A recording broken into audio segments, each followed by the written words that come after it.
How's everyone doing today? Hopefully you're all having a good weekend. I see Blunter. I see Ben. I hope you're having a good Saturday so far. So today, I'm back in Xenoblade Chronicles Definitive Edition to get started on Future Connected, which is a free epilogue expansion story that was included in the remaster. Now before I get started, there's a tiny little detail I want you guys to appreciate.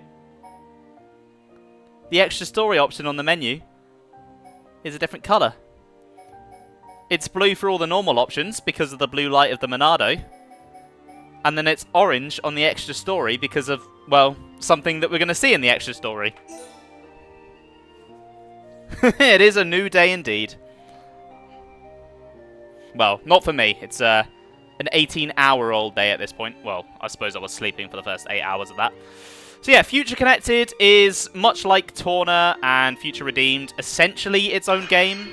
It has a new menu screen, but like Event Theatre and options just go to the same pages that they would for the normal game.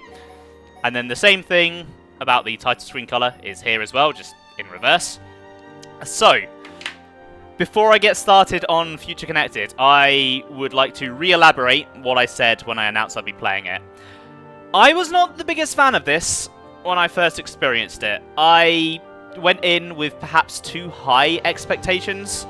Monolith Soft were really hyping it up to be Xenoblade 1's version of Torna, and while it technically is, it's also not.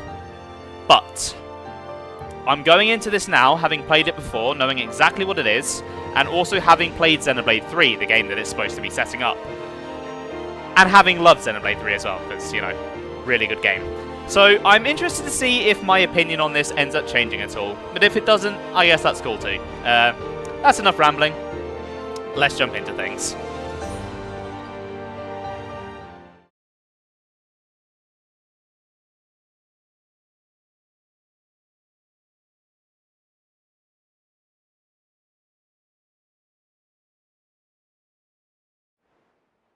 That symbol. Today, we use our power to fell a god, and then seize our destiny!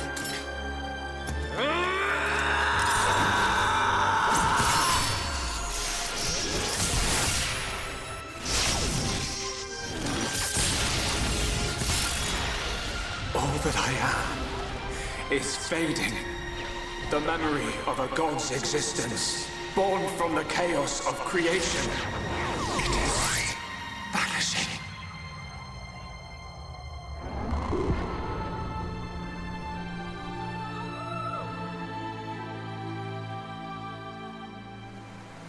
What were you looking at?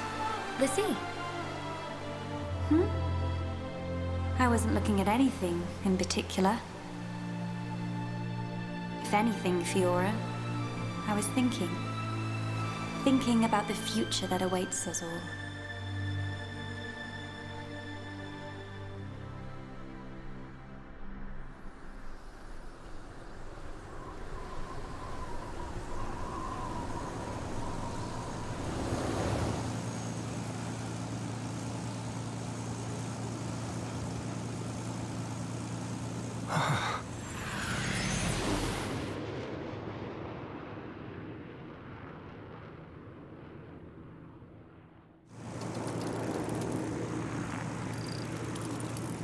There it is.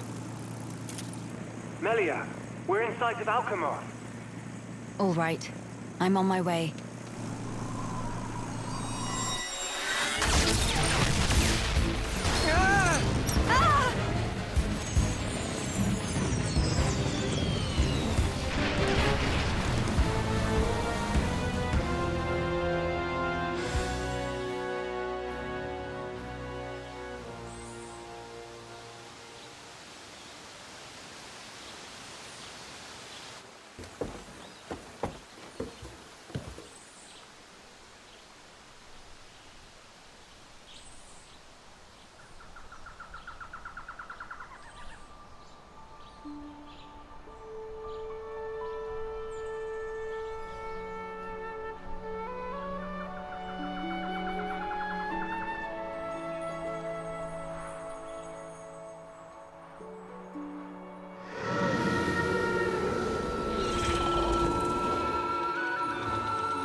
Phew. Guess we're still in one piece. Quite. What in the world was that? It happened so quickly that I didn't get a good look myself. I saw some flickering around the capital. Then suddenly, a black beam. A black beam? Some new defensive measure, perhaps. The junks. Can it fly? Some components sustained heavy damage. It won't budge until we can swap them out. Right. It's fine. They're not particularly rare parts. They'll have them in Alchemoth. You make it sound very simple. Remember, we are still very much in the dark here. Good thing I came prepared. We'll probably be needing this. Sister Bon, watch out on right! I take care of it. Kino handle left side. Gotcha! Those voices. Are those?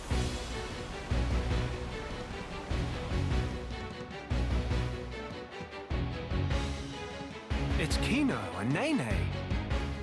What are they doing here? Shulk, we must help them. Of course.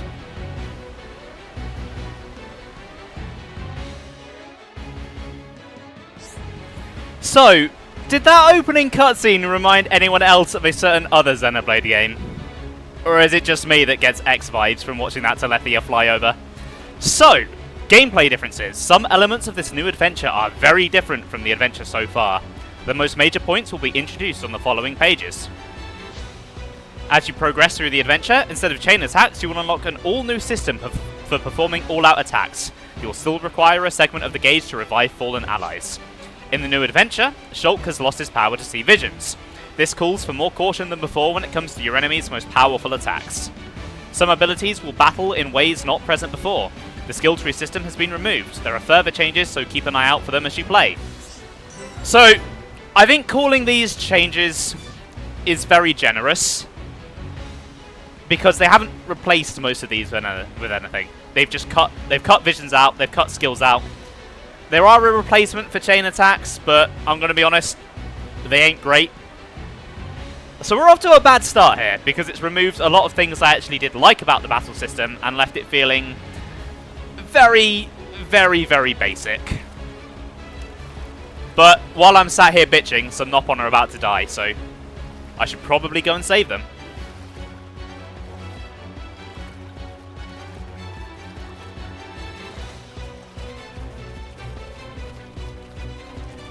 I'm honestly surprised they don't just drop you straight into the first battle.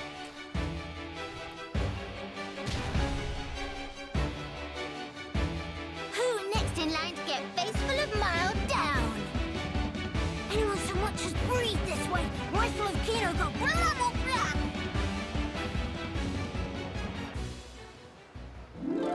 Kino, Nene, are you hurt? Let us help too. Miss Melia, Mr. Shulk! Help very welcome. More is always merrier.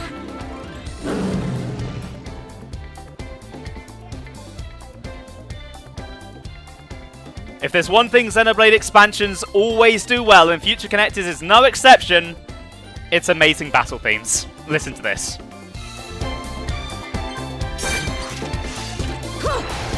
Water, the source of all life. Roaring thunder! That's called Breathe in! Alright, I'm feeling it. your fighting spirit is mine. Split edge! Manifest yourself.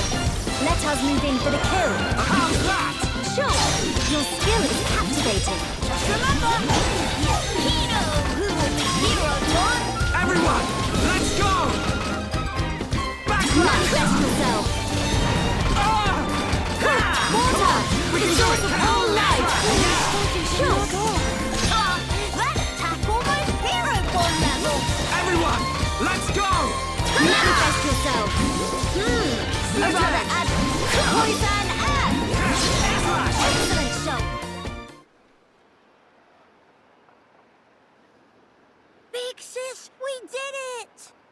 job is good one, Kino. That was amazing, you two. It was like seeing Ryan and Sharla fighting together again. Just so. Fitting. For children of here upon Ricky's household. No injuries, Kino? No,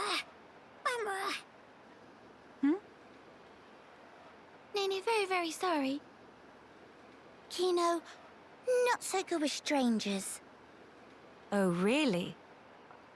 Most interesting. Please do not take personally. If we stay here, there is a risk of another attack. We should move to a safer location. Very well. Is this acceptable?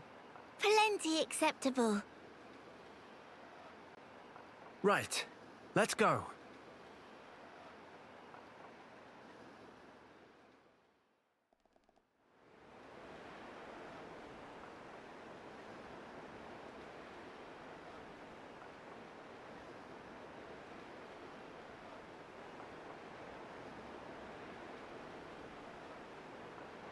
This place looks promising. We can take a break here.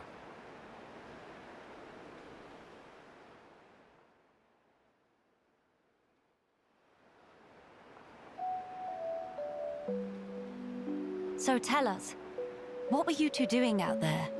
Rather, how did you even get here at all?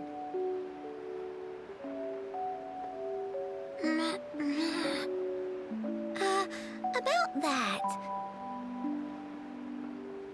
Melia, I think these two must have come on the junks.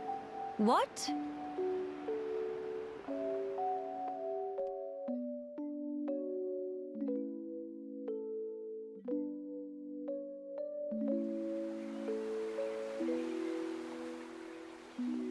Are you quite sure, Shulk? When you consider their relative positions, I think it's quite credible. The capital, on the Bionis Shoulder. So,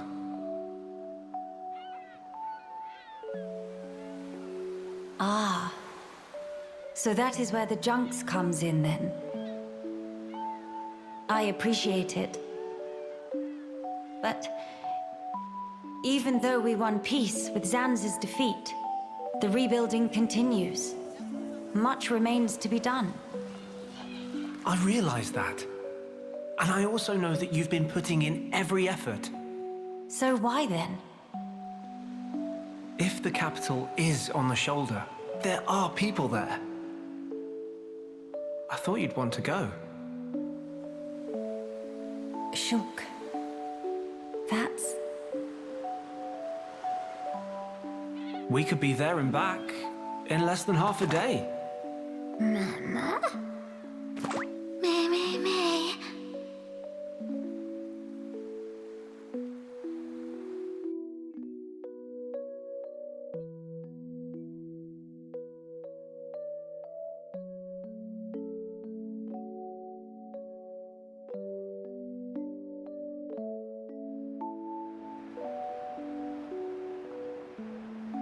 Kino, may be better to explain. Mama, we're just on a little strolly stroll when we suddenly hear voices. Now, Kino. Nene watch Kino with eyes of Rogel. Kino, follow Mr. Shulk from behind and do some sneak peekings. Mama, Sister Pon followed Kino and sneak peek on too. Meh. So you stowed away like I thought. But what for?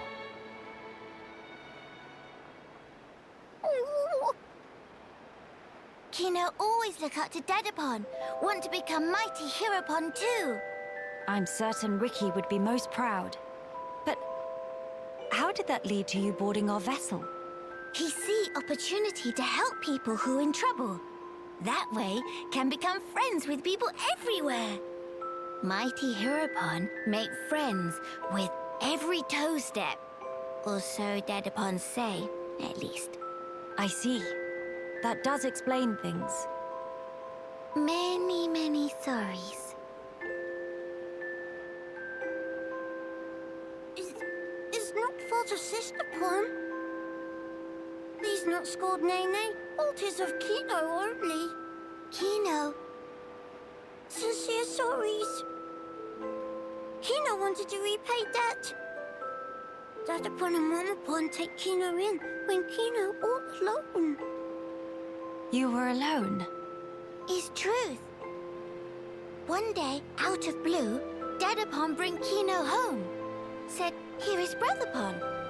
That day, nobody made comments. Everyone except Kino. Kino, what happy they could say. That why. That way want to become hero Pon and repay debt to family. Kino really sorry.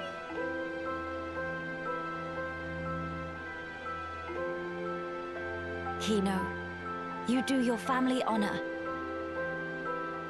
Yours is a most noble sentiment. I am utterly certain that Ricky and Oka are proud of you too.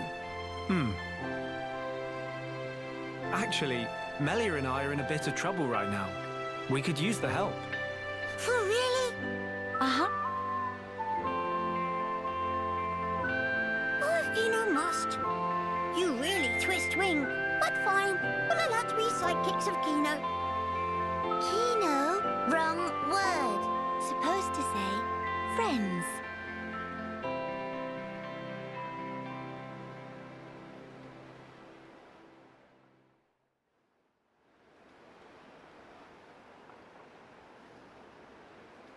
So, we'll be heading for the capital to find parts for the junks. Yes, about that. Hmm? It's a bit of a hike, but could we check out that cape?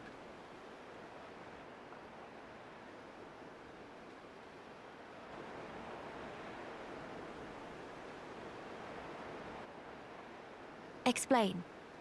I'm a bit concerned. What you said about defensive measures. You fear we may come under fire again. Is that it? Yeah. It is true. Caution frequently pays off in the long run. The cape it is. Great. It's settled. Legend of Hero Volcano! It all started here! Mahey!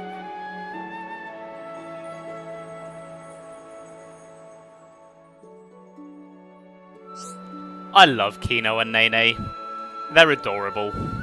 They're not my favourite Nopon by any means. They don't really get enough screen time to overtake Ricky, Tatsu, and Riku and Tora. But they're great.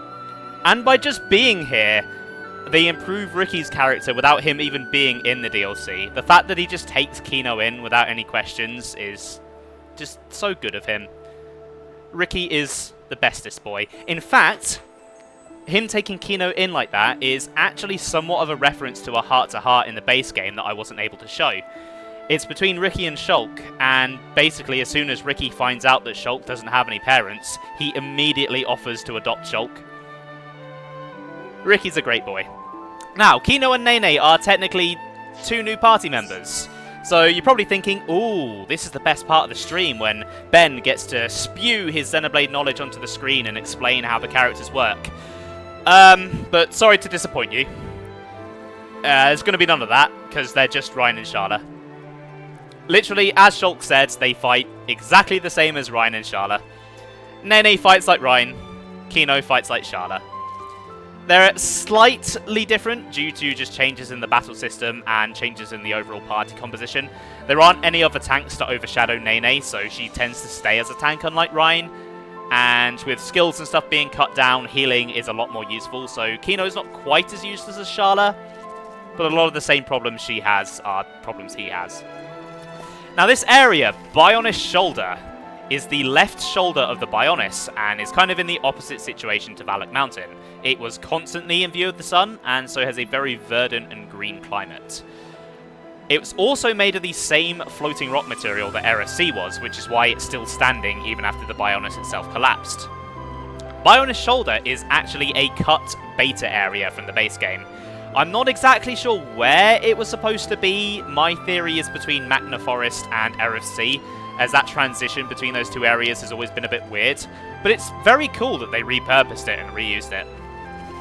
It's an area fans have been wanting to explore for years, and now they get that chance. And it helps that it has some really nice music. Listen to this.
You're absolutely right, Blunter. The flute in this is amazing.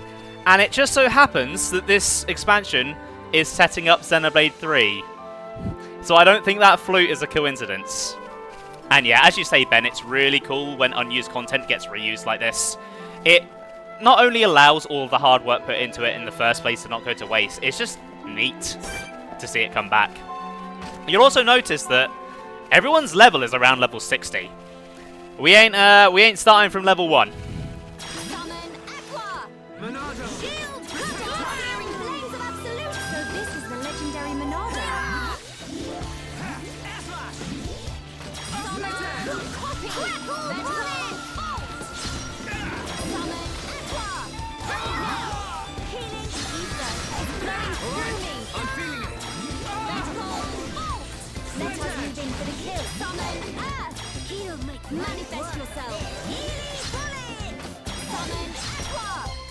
Manifest your victory is sweetest when you can share it. Kino plus psychic are non-defeatable! Cool. Let's keep this up. You know, I'm not actually sure, Ben. I feel like I should get what you're referencing. I feel like I really should, but I'm blanking. Another thing I want to talk about is Shulk and Melia's new designs, because I actually quite like them. It's very easy to screw up when redesigning a character, but I think they did a very good job with both of them. They're a lot sleeker and slicker than their base designs, but they still very much feel in spirit of their previous designs. Melia's especially is so poofy and elegant. I also want to draw attention to that little belt thing that Shulk's got there with the blue ring on it. That is actually a power source for his new Monado. Remember what that looks like, because it's going to be very important later on. Also, Shulk's new weapon is the Monado Replica EX, also known as the Monado Rex. And I believe it works like the Monado 1 and Monado 2, where it has scaling damage depending on your level, but I'm not 100% sure about that, so don't quote me. Right, which way was I going? This way.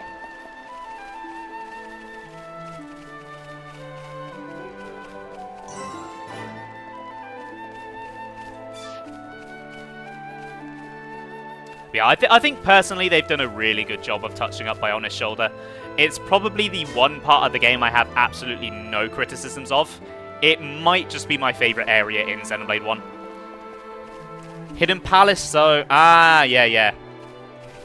I remember now. I remember you getting quite excited when you were telling me about that.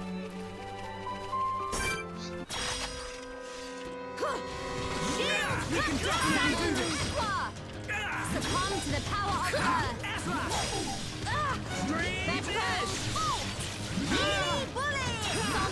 I've just realised I haven't put the game into casual mode yet. I should probably do that. So this is the legendary Monado.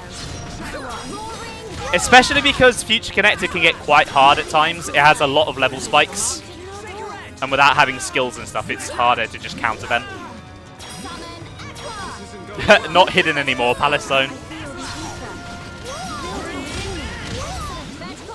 Almost out for camp. Accept this gift. Wait for it.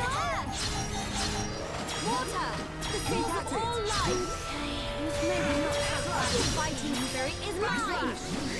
Is this the ether? It's flowing through me! Tiny time! This'll leave a You'll mark. get before my power! Almost there! Water! We are victorious! Winning just comes natural to Kino! Let's stay focused. Right, I want options. I believe it's in game settings. Yeah, let's get casual mode on. Let's speed things up. You have to fall down a certain pit in another level to get to it. Yeah, I remember you telling me how you unlocked it, and I was like, huh? How would anyone know to do that?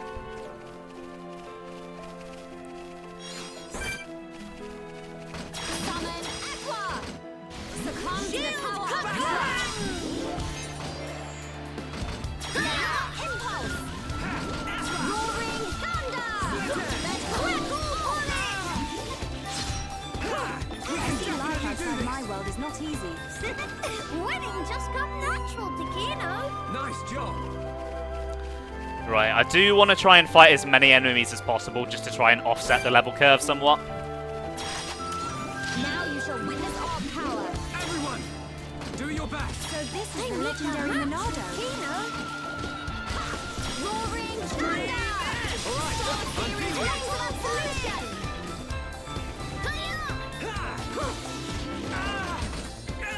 Succumb to the power of Earth! I feel the ether. Building with only now. Okay, now I've been in a few battles, yeah, I've just been reminded of something I wouldn't really call it a criticism, but it's something I notice. And that's that Shulk and Melia's voice acting feels a little off. Now, don't get me wrong, I am very surprised that they got Jenna Coleman back for this, and I'm very happy that they did. But it's very noticeable that it's 10 years after the rest of the dialogue has been filmed, and she sounds noticeably older. Howden, again, it's not been as long for him, but he still does sound a bit older, and it would probably be fine if it wasn't being heard next to all of their battle dialogue, which was from the base game. It's just... it sounds a little odd. Their performances are absolutely fine. It's like no one's at fault here. It's nothing that can be helped, but it's something I notice. And I think what makes it more obvious is that obviously Shulk and Melia haven't really aged all that much since the base game. It's only been a year. They sound similar to how they do in this in Xenoblade 3, but obviously that's like 10 or so years down the line for them. So it's a bit more natural there.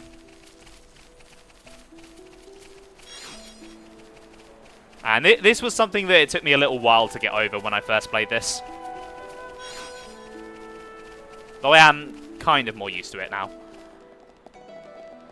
So, over here is a set of ether crystals, which you can't mine right away. Apparently you need to unlock a special tool in order to mine them. The stress of battle took its toll on them, yeah. That's what happens when you fight a god. It's very stressful.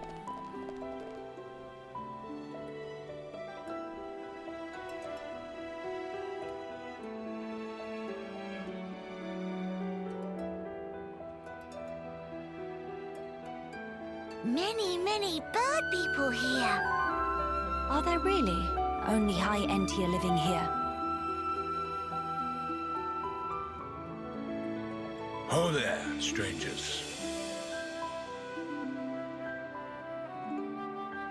Ah, hello.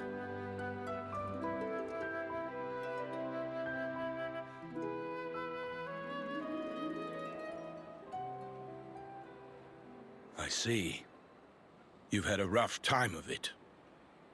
However, I suggest you steer clear of Alchemoth. Even if you do somehow get there in one piece, don't expect the transporters to be running. Oh? Why's that? The thing that shot at you was no defense platform. It was a monster we've taken to calling the Fog King. The Fog King? Yeah. Suddenly showed up in Alchemoth a few months back. From what I gather, you're from the Imperial Guard. Are the swords you carry just for show?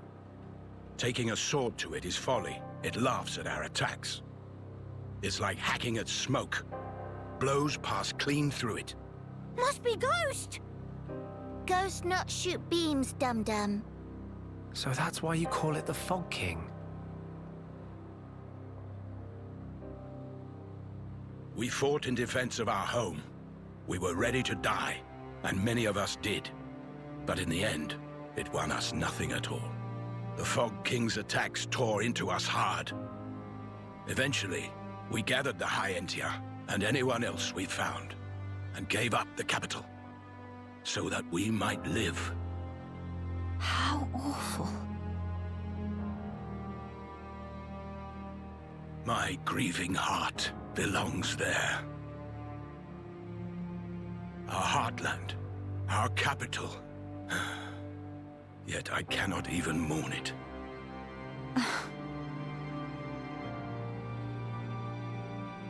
Maxis, Huh? Yes?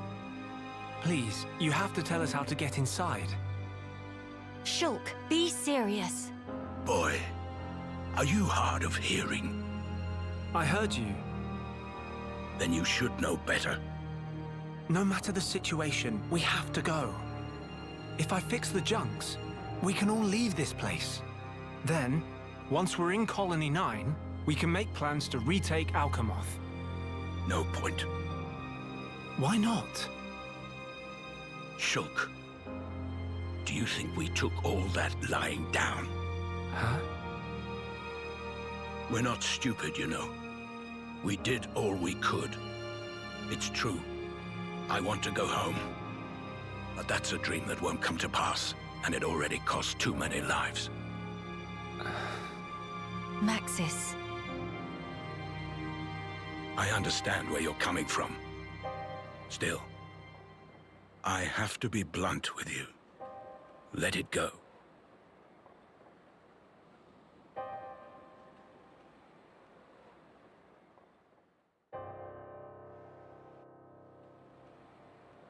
Now what? Judging from the speech, I can't see us convincing him. So this means we're stuck here? Quite a predicament, Empress Melia.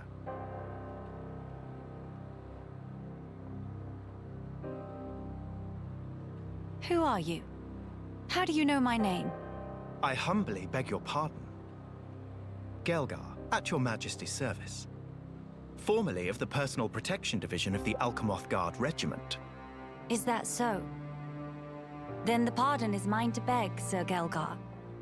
And please, dispense with the Majesty. Perish the thought, your Majesty. The recent war has rid us of the wicked purebloods. A new age dawns, and we half-breeds are chosen for its caretakers. With you, Lady Melia, as our shining paragon, I cannot but address you as Majesty. I have no patience for wheedling. Especially from knaves who spit on their ancestors. I would never dream of doing such. I merely spoke plain truth, no more. As you wish. But the Majesty address is burdensome to me. If you absolutely insist. Until you deign to acquiesce, Lady Melia will have to suffice. So kind, Sir Gael'gar. Make no mention of it, Lady Melia. Sir Gael'gar, we really need to get to Alchemoth, no matter what. Ah, yes. I have heard your exchange with Maxis. Hindering the Empress's triumph. A narrow-minded fool, if ever there was one.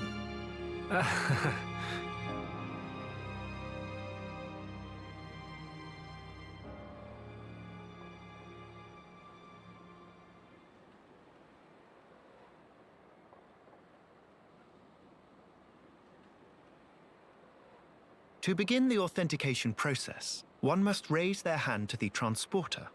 The device is configured in such a way that only some of the High Entia in this land and the Imperial family may pass. Hence, Lady Melia should not have the slightest issue activating it. A similar mechanism to the tombs, then. That's our ticket into Alchemoth. Yes. Tasty news! Friend Gael'gar is good friends! Kind thanks, Birdmister. Not at all. I am but a humble servant in Lady Melia's employ. If it not displease my ladyship too grossly, may I offer you my companionship on your journey? I have a modicum of skill with the blade. Please rest assured. I appreciate the offer, but must refuse. We do not lack for strength. Indeed. A great shame. Should the need arise, I shall remain ready to serve. Certainly. By the way, Sir Gael'gar, this outpost appears to consist of naught but soldiers. Where might all the other refugees reside? They dwell beyond the Gran Dell ramparts, which lie below this point. They live at a remove from you, then? Yes, because of the machina who live there. What do you mean? Might you have forgotten? When the war broke out, it was the machina's treachery that lit the fuse. Were it not for them, we needn't have lost our brethren and our home. You couldn't stand the machina and thus moved away? Precisely. But the war is concluded, Sir Gael'gar. Some simply cannot let go so easily.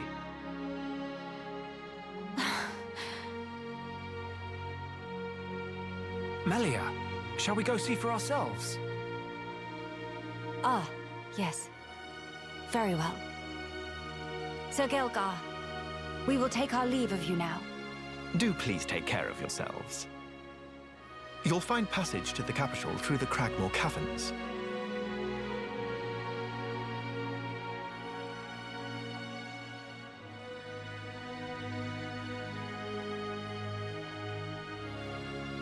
Sir Gael'gar, thanks for this. See you friend later. Please to be extra careful of self. The same to you all.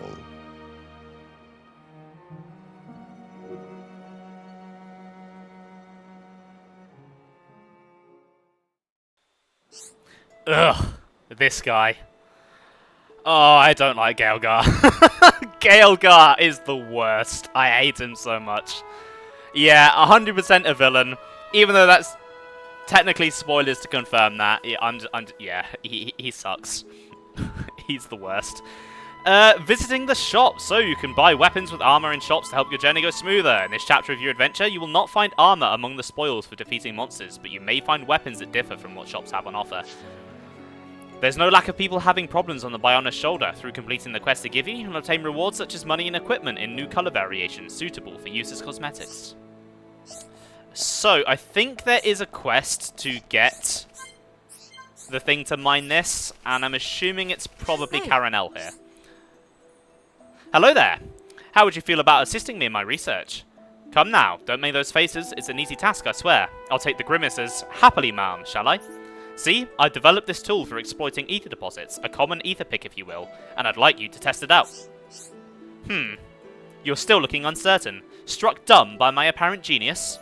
Oh, of course. You're used to being able to mine ether deposits on the Bionis with run-of-the-mill tools, aren't you? Well, that won't work here on the Bionis Shoulder. The deposits are too dense, so you need a specialized implement, i.e. this. Previous iterations of the ether pick were pretty heavy machinery though, requiring training and a license to operate. So to cut through the rigmarole, I looked into developing one that even laypeople like you could use right from the off. If you prove me right, I'll even let you keep it once you're done. How about it? Oh, you'll do it? Well, that's just grand. See, I made the thing, so it wouldn't mean anything if I only tested it myself. Thanks. I used to have an assistant helping me, but they seemed dissatisfied for some reason and ran off before I knew it. Just mosey on up to the ether deposit, heft the common ether pick, and use it to give the deposit a good whack. Do let me know how you get on. Rest assured that your issue will be attended to with haste. Hereupon Kino will lend little bit of hereupon power. You are truly an asset to the team, Kino. I expect great things. If I recall Gran Dell's words, I should locate an ether deposit, then give it a good whack. No time like the present, I suppose. I look forward to this experience.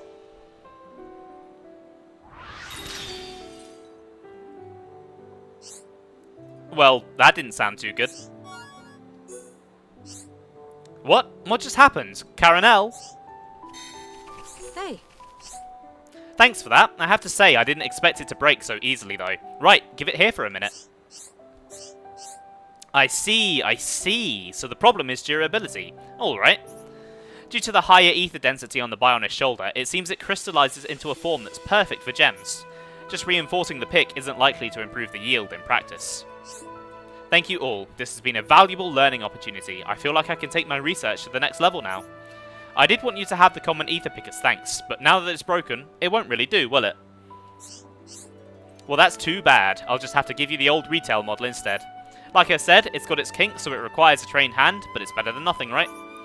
You should be able to use it to harvest decently high purity gems from all around the shoulder. Saves you time crafting. Oh yeah, Melia's got them muscles.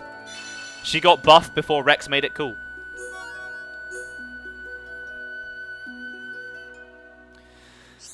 So, obtaining gems from ether deposits. On the Bionis Shoulder, you can use a tool called an ether pick to mine actual gems from ether deposits, not just crystals. If you exhaust a given deposit, check back after a while. As you progress through the story, you may be able to attain a more efficient ether pick. With a better ether pick, you could mine gems of a higher rank. So yeah, all this change does is just cut out the middleman of needing to develop gems. I don't mind this. I enjoyed the gem minigame, but it's not something I particularly miss. Right, I think I'm going to swap Nene into the party.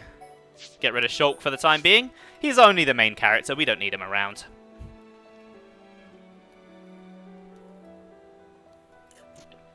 And then I'm going to see what armor I can get from the shop. Hi there.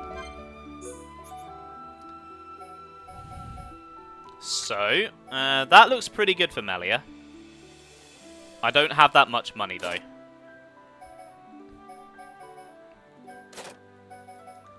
Okay, yeah, I really don't have enough money to... I could buy, like, a couple of pieces. I think I'll just stick with what I've got for now, then. I did notice that I did get a few weapons. Yeah. So I can upgrade everyone's weapons, at least. Well, not Melia's. Also, yeah, Melia's weapon is called World Ender. I think that's pretty cool. It's a bit overly dramatic, but it's neat. Now just spit in Gael'gar's general direction. What a jerk. I'll have more to say about him at a later date, though. He's not really that relevant to the story right now.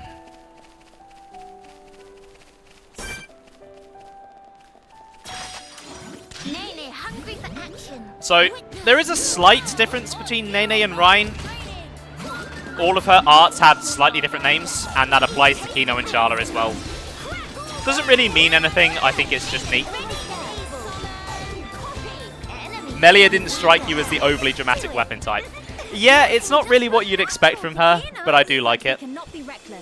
I also really like the design of the weapon. It's like they turned the Monado into a staff. It's pretty cool.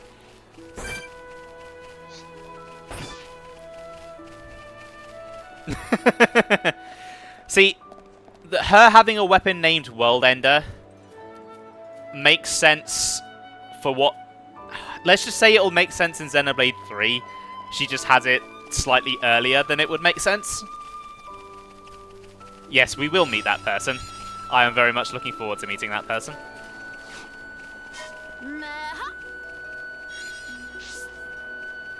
What was that red thing I just picked up? Pororo's favourite. That person is indeed great, yeah. He's the best.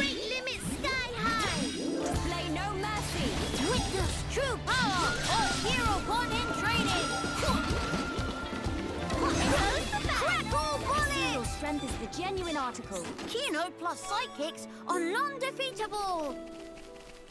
Oh my god, I love Kino. Ah, hold on, I've just seen something on the map. You see those smiley faces? I'm going towards them.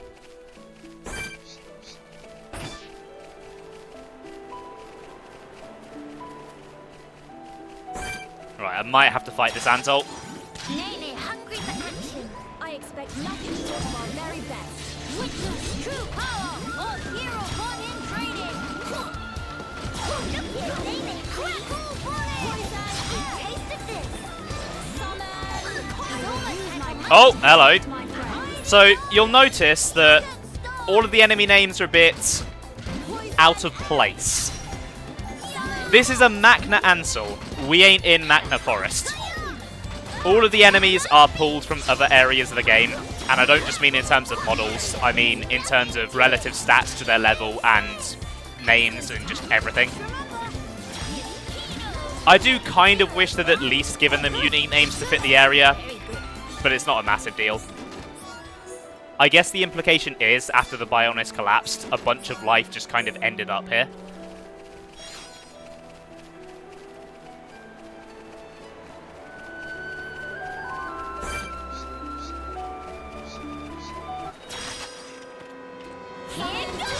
All of the unique monsters are unique though, so that's good. They don't reuse any of them. They're all completely new.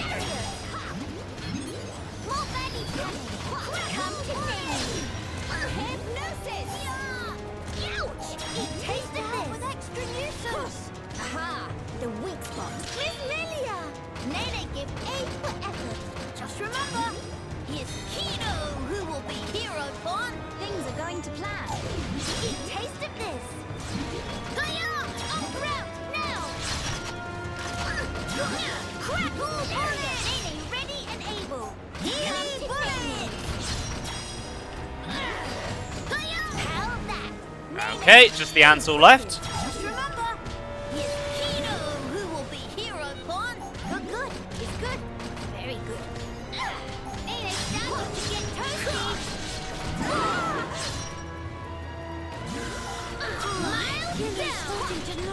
Taste of this. This one almost. Nene, take Nene ready and able. Healing bullet. Nene worked a pretty good sweat. I see your strength is the genuine article. Kino could have knocked that one out. Right, so this over here is what's known as a quiet moment. Get to know each other in the quiet moments. Investigate a smiley face icon to view the corresponding quiet moment. If you don't already meet the conditions for viewing a given scene, feel free to come back to it when you do. Any quiet moments you've investigated will be added to a list found under quiet moments in the main menu's collectibles section. You can also use it to check the conditions for viewing each event. So, these are basically heart-to-hearts, but better.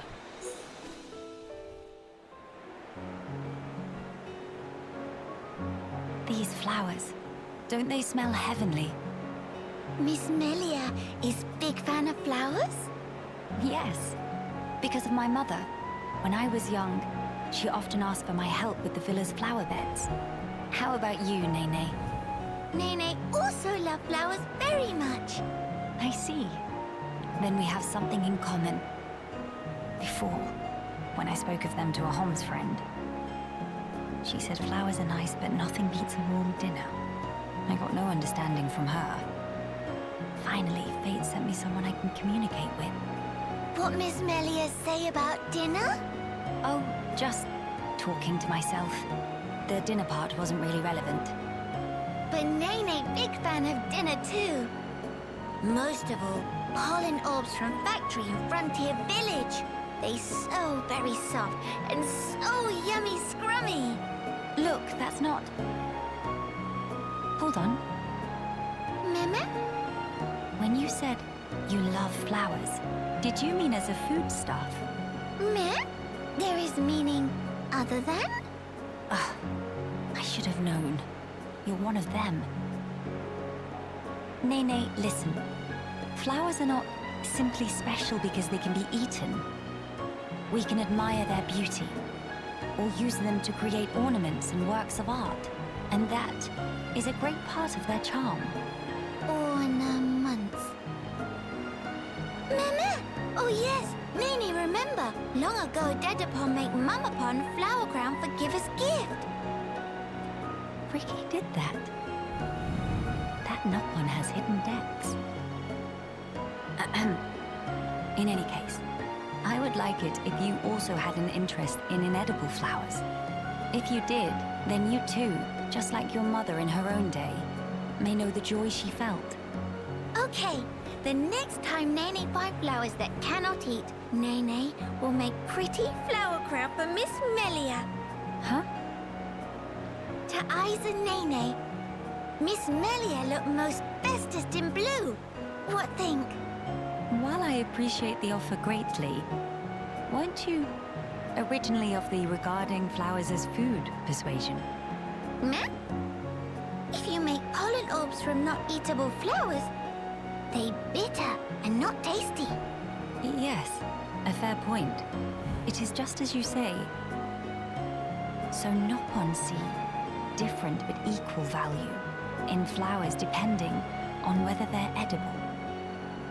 Maybe it was foolish in the first place to try and choose only one while discounting the other. Well then, I will humbly accept the sign of your affection. Nay, roger that.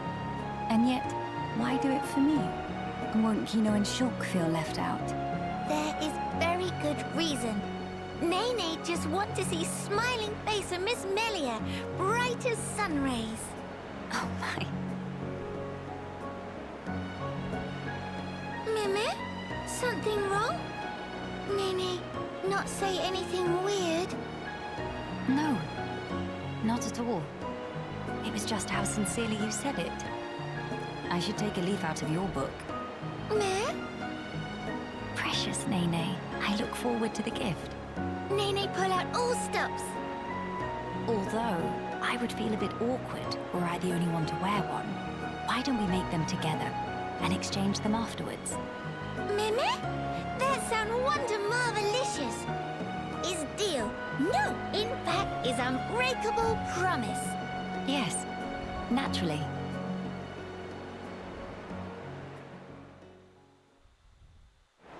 Poor Nene. Melia's gatekeeping her from flowers, Sam. You're right. But yeah, you can see why they're better. There are no affinity requirements for them as far as I'm aware, so you can view them all without needing to grind. And like Xenoblade 2's Heart-to-Hearts, they're all voiced, which is pretty cool. The only real downside is that a lot of them don't have branching roots. Some of them might, and I've forgotten about it, so I'm not going to say all. But as far as I'm aware, most of them don't have them. As for why not just calling them Heart-to-Hearts, I guess just to set them apart from the base game's Heart-to-Hearts. That's the only reason I can really think of, Ben. Oh, looks like there's another one over there by Junks. Since I don't have to grind for these, I am going to try and show off everyone I can find, just because they are some nice character moments. And some of them do touch upon the base game's party as well, like I'm pretty sure that Hom's friend Melia was talking about is Fiora.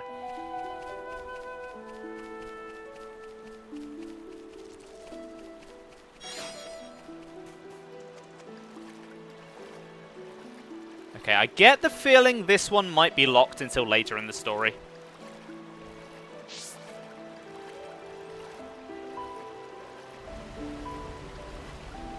Yeah, the main reason I think it's Fiora is because she was a pretty big fan of cooking.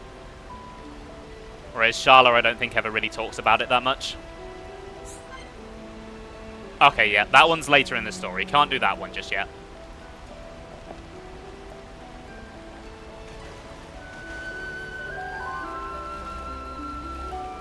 Also, the skybox here is really pretty. That aurora is really nice to look at.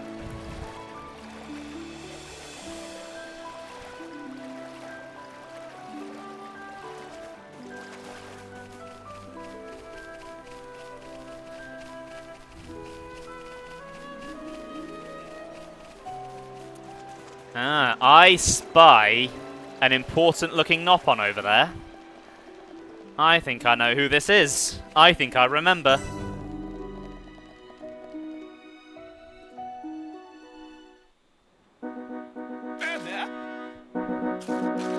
Before friends pass here, pleased to hear story. I sense an ordeal in our immediate future. Meh! Gratitude for stopping in tracks. What is matter? Matter is, a bit complicated to be frank. If we can help, we would like to do so. Meh? Although we've pretty much only just arrived here, so if it's directions you need, we might not be the ones to ask. Issue is not about where to go. Actually, it's about tracking down friends. They get lost? They're not lost, no. They scatter to designated locations to perform ordered land survey. What point of that? Measuring relative and absolute elevation of terrain, plot distance, and other such. Oh no, completely forgot to do mandatory self-intro. Qualified, certified, satisfaction guaranteed. Ponspect attend to his name. Surveying new lands is game. Pleasure to meet you, Tentu. I'm Shulk, and these are Melia, Nene, and Kino. Pleasure all belong to Tentu. My curiosity is a little piqued. Might I ask what a Pond Spectre is? Question is extremely well timed. Pond Spectres is name of elite unit of Nopon surveyors, and Tentu is one. Nopon from Frontier Village surely hear Pond Spectre name said in tone of reverence at least once or twice. Sister Pon, have any clue? Nene guess Dadapon might know. Ugh, things worse than Tentu thought. Long period of suspended activity was disastrous for brand recognition. Meh, no. Tribulation is only opportunity in full body costume. Go on, Tentu have to put best foot forward. Tentu and other Pond Spectres actually come to Bionis Shoulder to conduct full and complete survey. But Chief 1-1, who is brigade leader, forgot to inform of rendezvous point. So, though Tentu finished own assignment, it looks like up creek without paddle, except all Pond Spectres in the same boat. Tentu thinks should probably go look for teammates, but, with monsters carpeting land, probably even veteran Pond Spectre like Tentu have hard time. Apart from yourself, how many members does your team number? Nice round 11. 11, I see. This is a vast land, so searching by yourself certainly seems dangerous. Do you know where your colleagues might have gone? Tentu have couple thinklings. 2 Pond Spectres can probably find them where maybe they have clues for other whereabouts. All rightings, then we go search for first 2. Now wait single minute, Kino. Still plenty of important business we attending to. Tentu not get underfoot, promise. Friends look strong, so thought maybe he can go with. That way, if see Pond Spectres somewhere along travel path, can help out each other. Is good plan or what? What do you think, Melia? Do you really need to ask, Shulk? We help look for you, Pond Spectre friends. Should really be Miss Melia that say that. Really? Oh boy, tear ducts of Tentu welling with joy. Thank you, friends. Can you tell us, to the best of your knowledge, where you would expect your colleagues to be? One was in charge of area between crossroads on way to Companion's Cape, all way to Nerthis Necropolis. That one is bit of coward, so Tentu not sure he do survey job properly. Other one was assigned to area past Cragmore Cravens, stretching from lake on lefty side up to Pillar Knoll. Might be having case of screamy adabs at unexpected circumstance, so Tentu would like to put mind at ease. And lest friends think Tentu is some kind of freeloader, let reassure, when push come to shove, Tentu shove. I feel better already. Thank you, Tentu. But of course, Tentu most grateful too.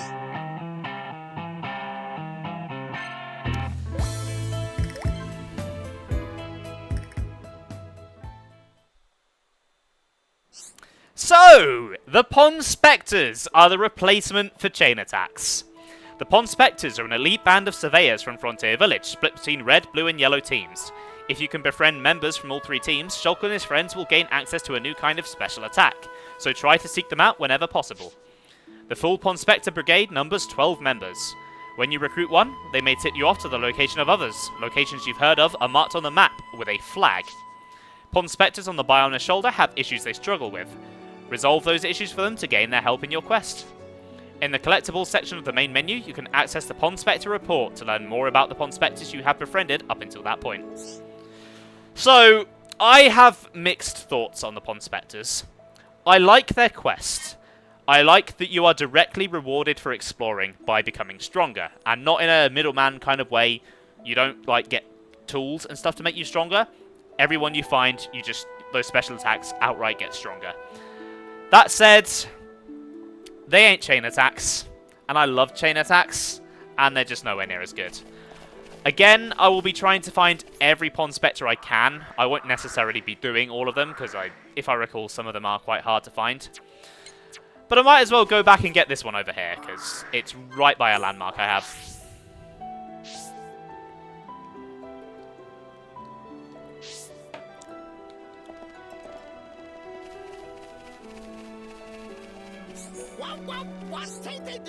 Qualified, certified, only mildly terrified. Pond Spectre Tay is a name, and surveying new lands is game. But really, none of that matter right now. Tay is smack in middle of cataclysmic struggle of life and death. Nene is in state of surprise. Tay was secret surveying, careful to hide from watchful monster eyes, but then made worse mistake of life. The end of Pond Spection let little victory cheers slip out. And then, monsters spotted Tay-Tay. Monsters poised to lunge for soft, succulent body of Tay-Tay. Thanks to quick escape legs, Tay-Tay able to hoof it all the way here, but then grim realization dawned on Tay-Tay. Somehow, Tay-Tay lose more precious than life protective charm. Tay-Tay thinks possibly could have dropped at Nerthis Necropolis just upslope here. Oh, please help Tay-Tay to find, dear friends. Tay-Tay is begging you. Okay. Let's set this quest as my main quest then. If I remember correctly, Nerthis Necropolis has a lot of high-level enemies in it, so going here now might be a mistake. But at the same time, I need all the experience I can get, so...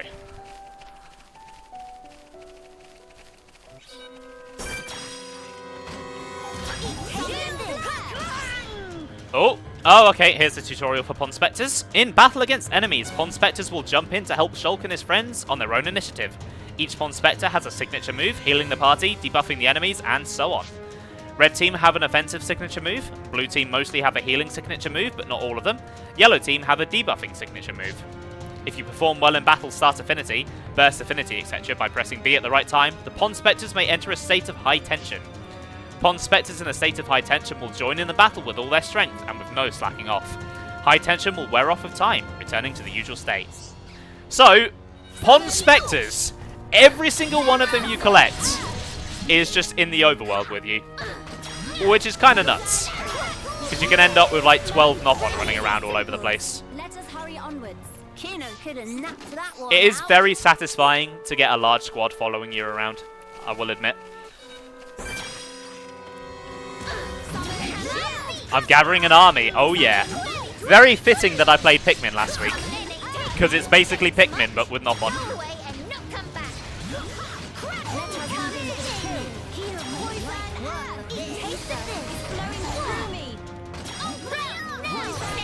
It look easy. Kino plus psychics are non-defeatable. But we cannot be reckless. And like Pikmin, apparently they can trip over. I didn't know they could do that. That's pretty funny. Yeah, the layout of this place is really cool. I think the terrain is a lot more varied and interesting than some of the other field areas in the game. Everything's a lot less flat. Whereas when you compare it to, say, Bionis Leg is very just spread out and open and flat.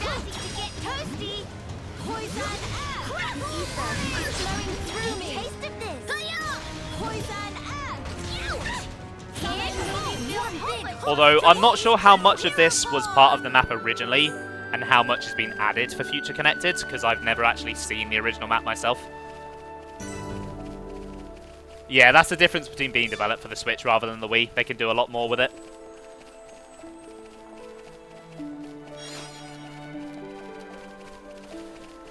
Okay, it looks like the enemies around here are pretty manageable.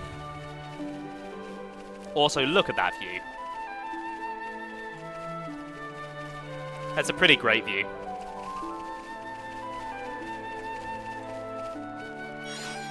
Oh, there's a red thing over there. I kind of want that.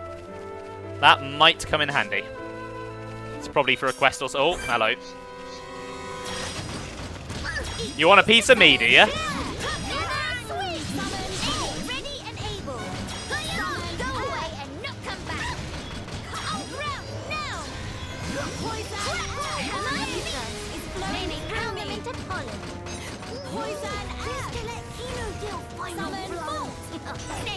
It look easy. Kino could have napped that one out. Let us remain vigilant. Wait, it was this way, wasn't it? Yeah, there it is. Okay, looks like I don't have to go too far into the Necropolis, which is good. Oh, another of Pororo's favourite. Oh, no. Oh, I think I remember what that quest is. I have the funny feeling that it might be Future Connective's equivalent of the Lobster Quest from X. Oh boy. Thank God I'm not 100%ing this one. Because that Lobster Quest can suck a dick. It sucks.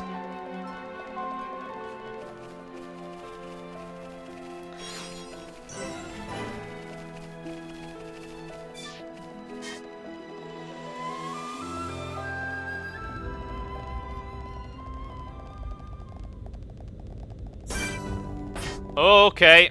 Enemies have quite a high level in here. They aren't aggressive though, so I might be able to sneak past.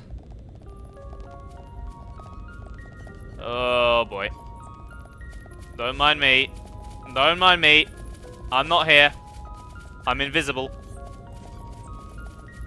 I'm just your imagination. Oh god, I can't get over. Wait, how am I supposed to get that?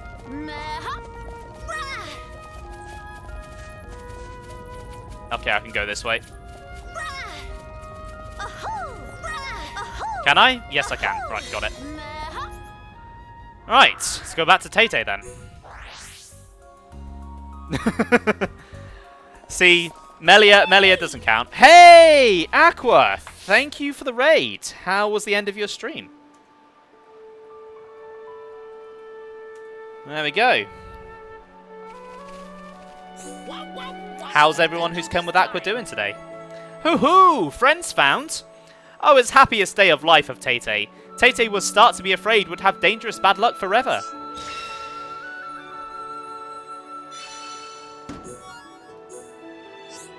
Friends seem like reliable sorts of folk, and Tay-Tay do need to see Chief 1-1, so maybe. What friends say to escort Tay-Tay to meet Chief? Fear of Tay-Tay dwindled to tiny pebble if surrounded with trusty allies. Tay-Tay might look like wimpy pants on first blink, but cowardly exterior actually hiding real talent. Friends know Archaeology Center at Frontier Village. Surveying is indispensable skill for excavation, and Tay-Tay happened to be proud member of the survey department. Path of surveying fraught with alerts and monsters, but Tay-Tay knows secret art of sneaking and weaving between. Can tell friends all about juicy footsteppings later. I'll never get used to this feeling. You killed someone's dog? What did the poor dog do? That's really mean. Dogs are lovely things. They shouldn't be killed.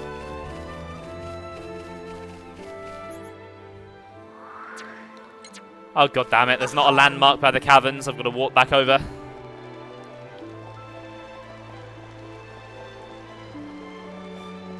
Oh, okay, that's a little more justifiable. I'll let you off then.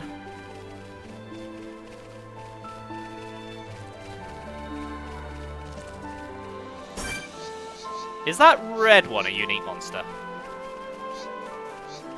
Wait, what is that red thing?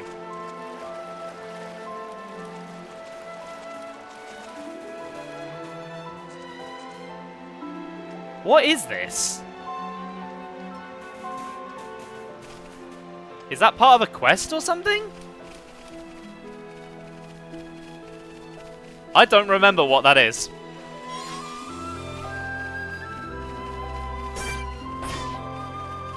Well, you know what? I ain't gonna worry about it. I'll just pretend I never saw it. And if this guy could pretend he never saw me, that would be great.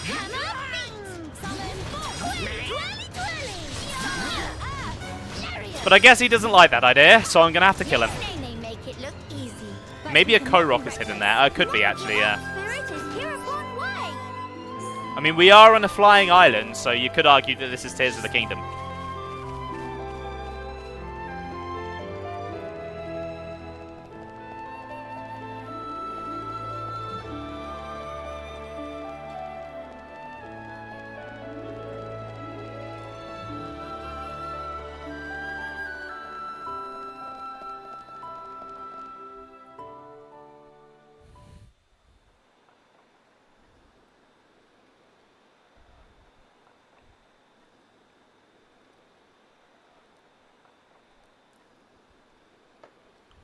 Alchemoth.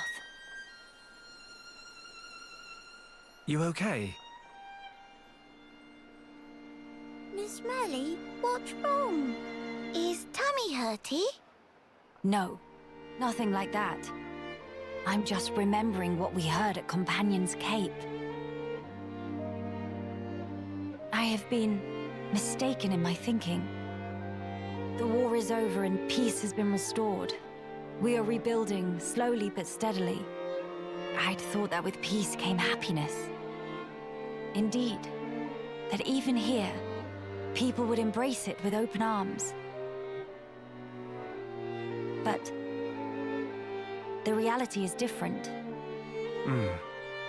the wounds have not yet fully healed. Quite. Those who lost their home. Those seeking the light. Those who bear grudges. Though joy for them is still scarce, I thought only of me.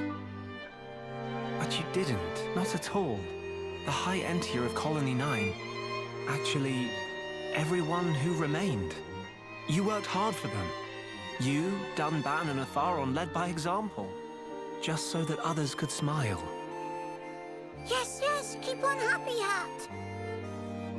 Kino loosed out upon a Momopon, but still full of bounce. Kino. Exactly. Before, Kino cried every day. Did not even want to go potty alone. Sis? Why you bring that up? That's completely irrelevant to discussion. Embarrass Kino not cheer up this Melly. Agree to disagree. Anyway, cannot abandon hope. Dedapon's words. Hope. To become the hope of the High Entier is a fate that you choose for yourself. As long as you remember this, it is certain that you will be worthy of that name. You are the hope of the High Entier. You will not transform into a Telethia. Even after the Bionis has reawakened, you can still succeed the Imperial line.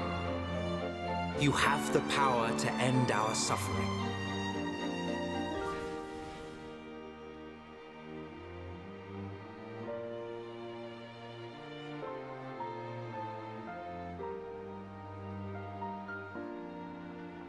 Friends, thank you. I think I can finally see now what my role here is.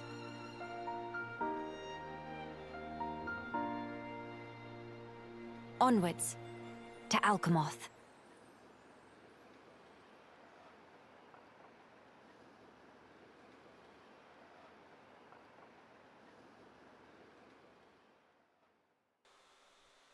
I agree, Blunter. It's a really nice track.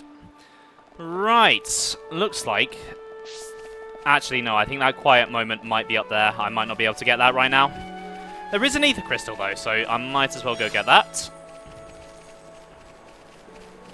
Yeah, that quiet moment is definitely 100% up there. I'll be able to get that later.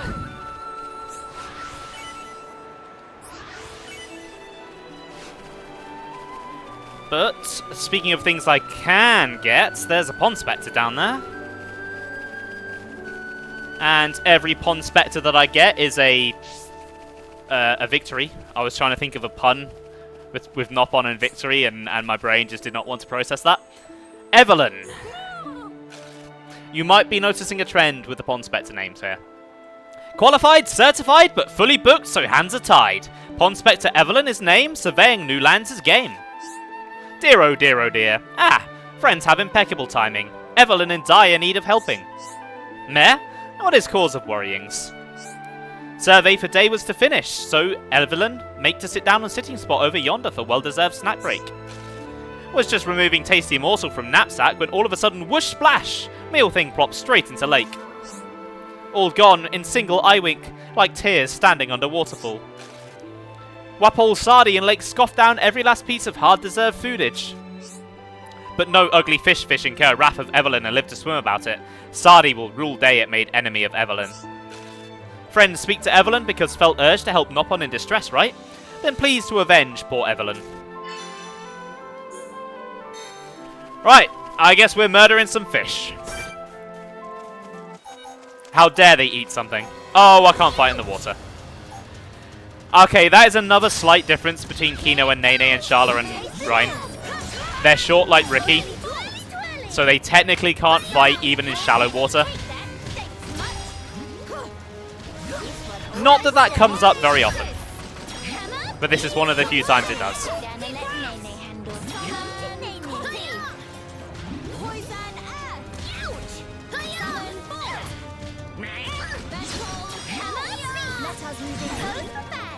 Kino plus psychics are non-defeatable, But we cannot be reckless.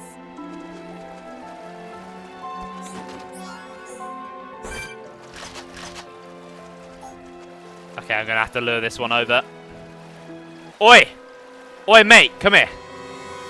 Come here, fish boy. I've got an ass whooping for you.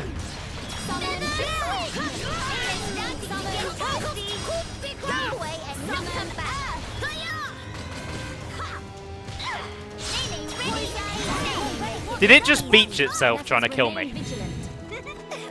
I think it did.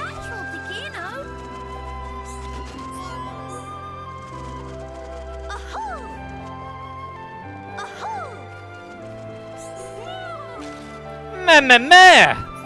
Oh, day of joy. Evelyn was agog watching friends bish-bashing smelly fish brutes. In fact, Evelyn feels a whole lot better now, although no is no use. Tum Tum feels so empty, no energy even for shimmy. But if friends able to bring Evelyn Morrow Cob from wherever abouts, may be able to kickstart metabolism. Do I have those? No, I don't. I'm going to have to go collecting. Also, is agog a word? I have never heard that one before.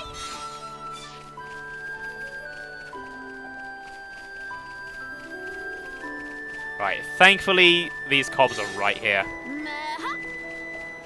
I was worried I'd have to cross the entire shoulder.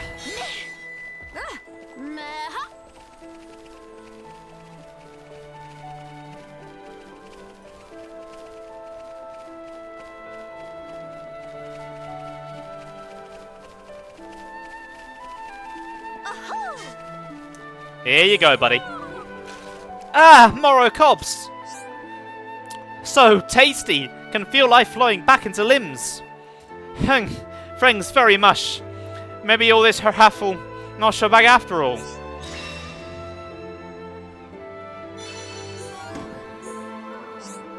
Whew! Evelyn wolfed whole thing down. Now is about time Evelyn make haste to finding 1-1. Come to think, life all about helping each other, no? Dread to think what happened if Evelyn collapsed on road alone. Clearly, friends have obligation to assure Evelyn come to no harm, so take with and deliver person safe to 1-1.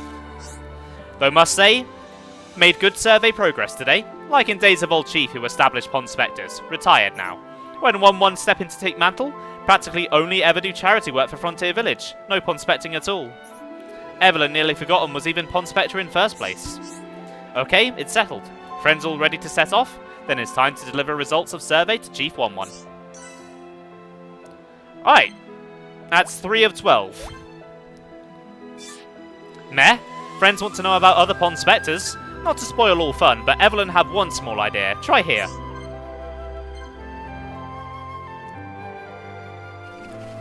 And look at them all following behind me. And I was comparing them to Pikmin earlier. The colours of the 3 teams are even red, yellow and blue, just like the default Pikmin. I don't know if it's an intentional reference, but it's pretty neat. Right, I'm going to fight you, Leg Army.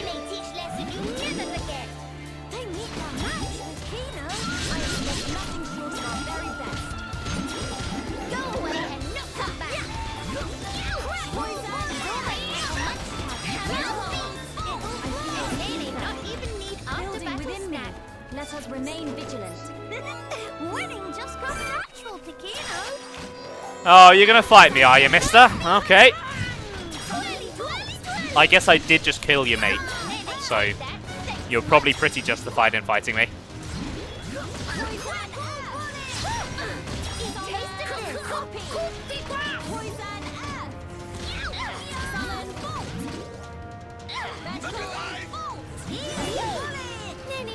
Pretty good sweat. Let us remain vigilant. Kino plus psychics are non-defeatable.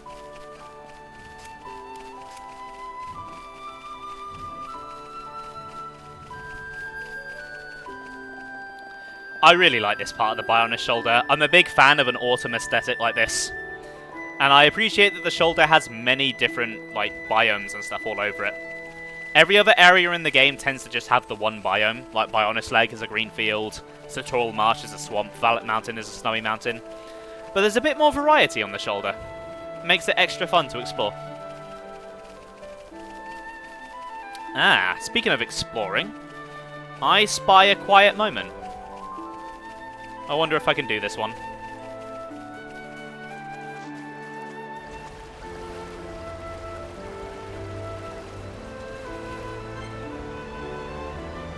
Okay, needs to be afternoon. It is afternoon. Oh, okay. Okay, no, this is pretty done. Shulk can't be in reserve. I actually have to put him into my party.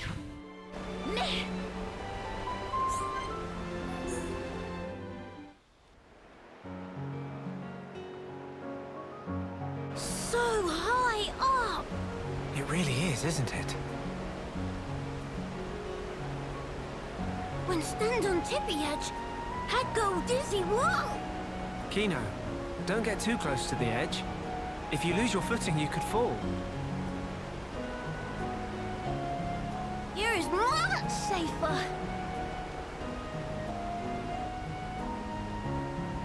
Strange view when come to think about. Clouds look like floaty fluff below feet. You're right. I don't think I've ever been this high up before either. No.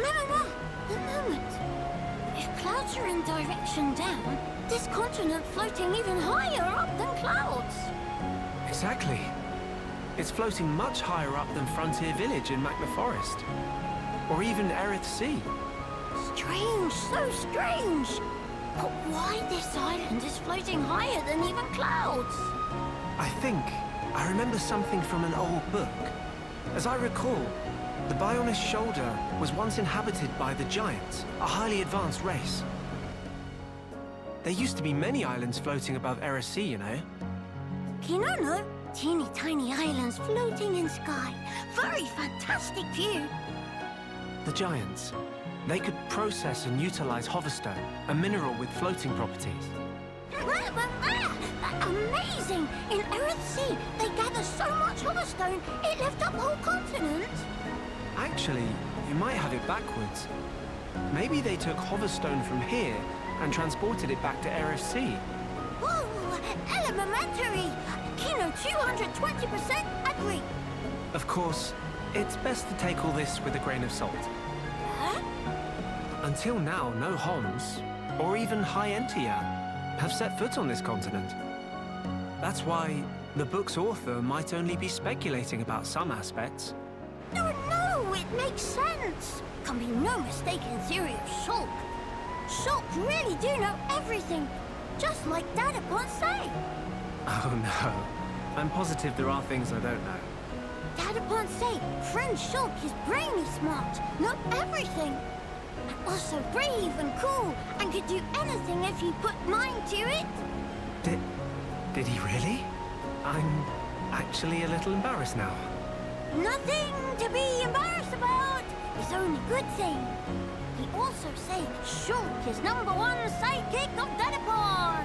Next in line of awesome. I see.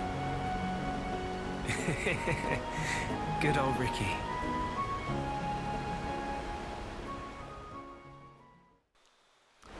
I swear every single one of these quiet moments is dedicated to making you like Ricky even more than you already do. I love Ricky so much. Right, let's get this ether crystal up here. Not many deserts on Bionis, yeah. It's a bit lacking in terms of desert. I think the closest place is probably Sword Valley, but that's mostly just because it's dusty. He is the bestest, yes.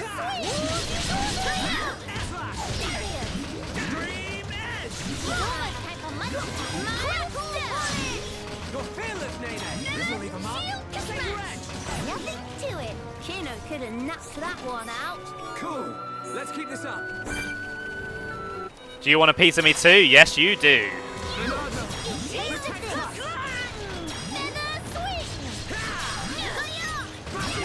Alright, I'm feeling it. Go for the topple and the days, bam!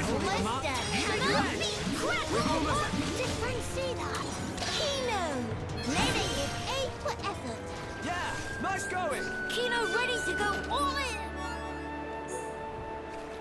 Right, what crystals we got here then? Bleed attack, Topple up? Okay, that's not so bad. I was hoping for agility. Agility is the best green gem.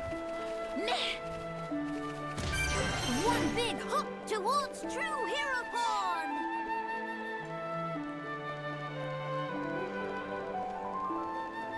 Right. Ah, hello. I thought I saw you there, Mr. Pond Spectre, or Mrs. Pond Spectre, I can't assume. Incensed Decker.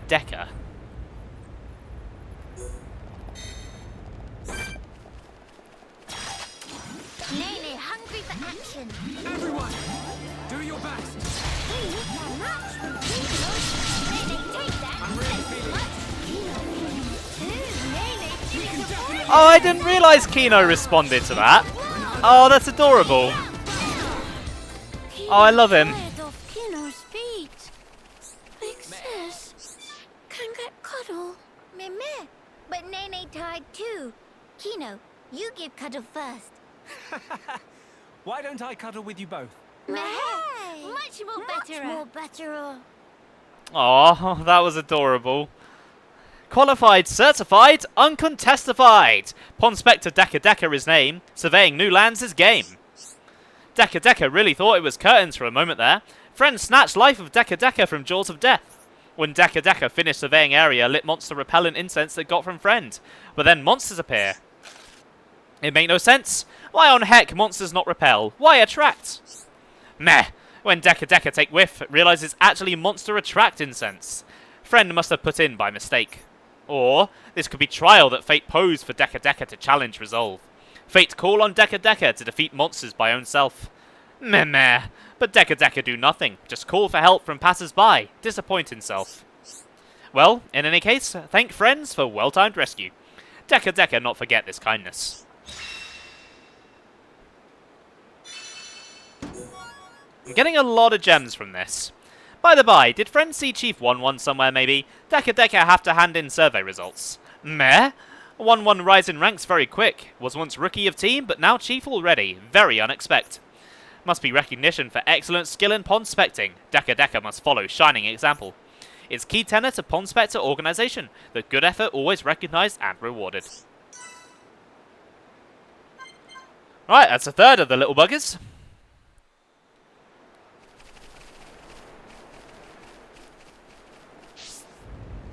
Oh my god, look at them all. Look how they waddle. Oh, grotesque Dymis. That's a scary looking spider. How badly do I want those ether crystals? I think I'm gonna go for it. I'm gonna try.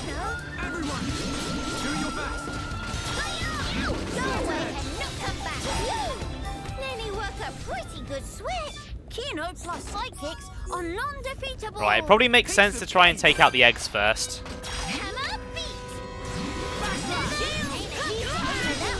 Okay. Kino will do. Taste the this. I'm feeling it. Nene, take that. Nene, Oh, big guy's involved. Just one more left. more enemies than before. Right, let's focus the attacks. Not just the men, but the women and the children too. I guess I'm playing as a Nenekin. Or Anakino. Right! Oh, I don't have enough Pond Spectres to do a Pond Spectre attack. Wonderful.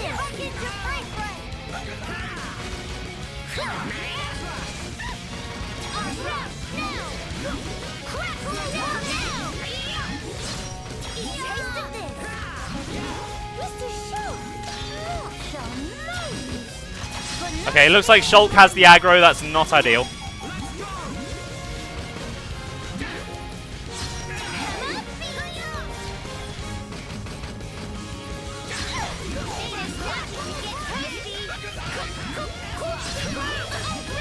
And topple. Boom. And daze.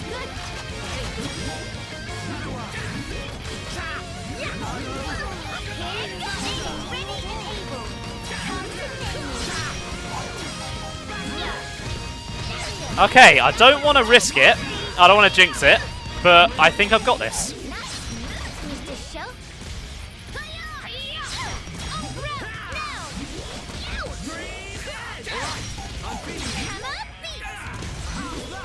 There we go. Nicely done.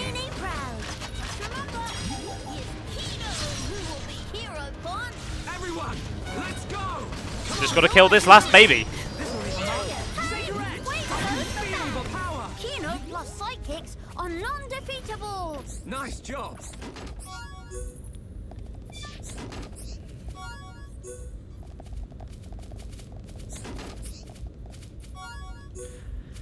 Right, what gems are these? Muscle up, that'll be pretty good for Nene, actually. They were good for Ryan, so they'll be good for her.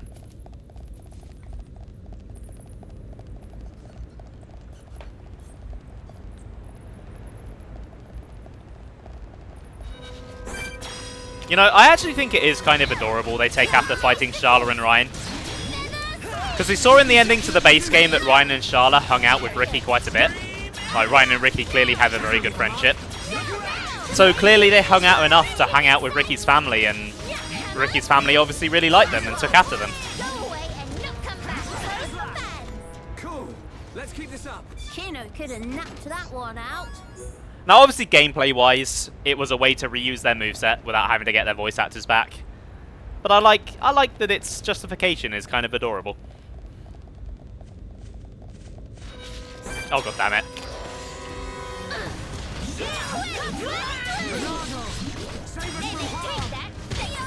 This is power that Dedicon always wanted.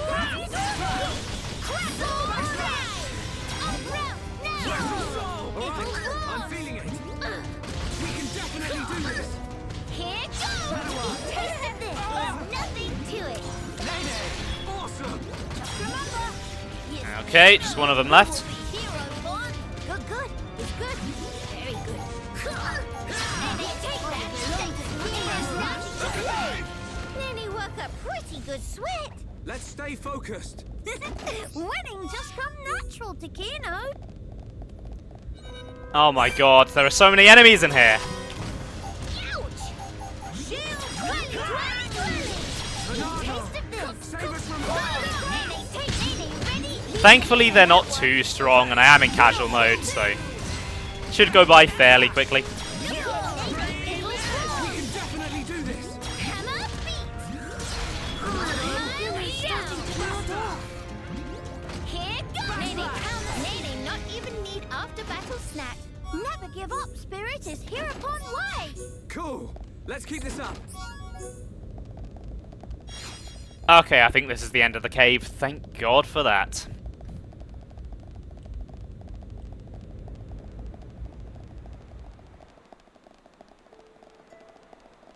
Can actually get some nice music in my ears again instead of whatever that droning noise was.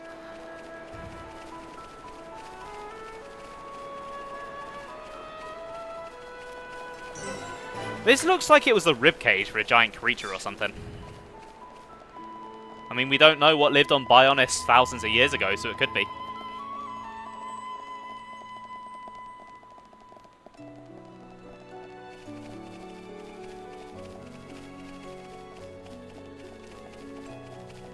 Now, in that little quiet moment with Kino, Shulk mentioned that the giants once lived on the Bionis Shoulder. Here's the remains of one of their homes. Giant Telethia. It could be. It could very well be. I don't know if we've ever seen a Telethia quite that big, though.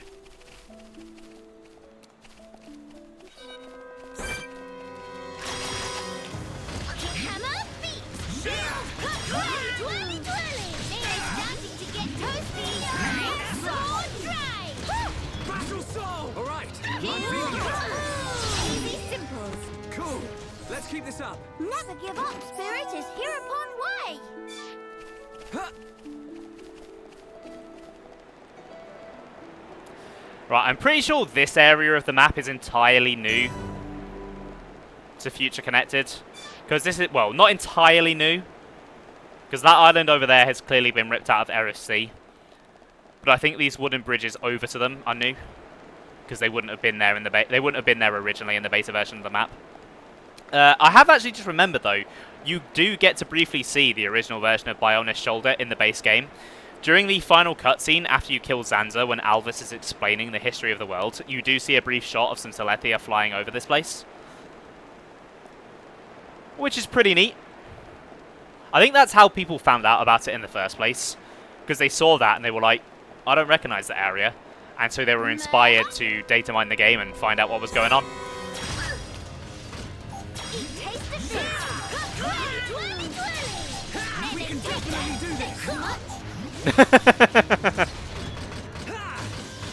Yeah, I hate when my phone does that.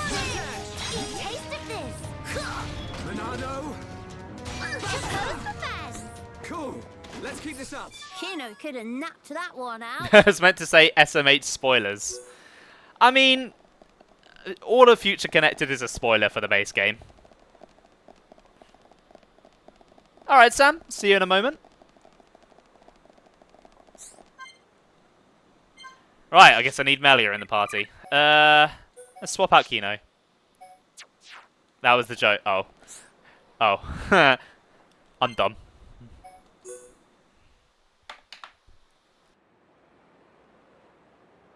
Ah, Shulk.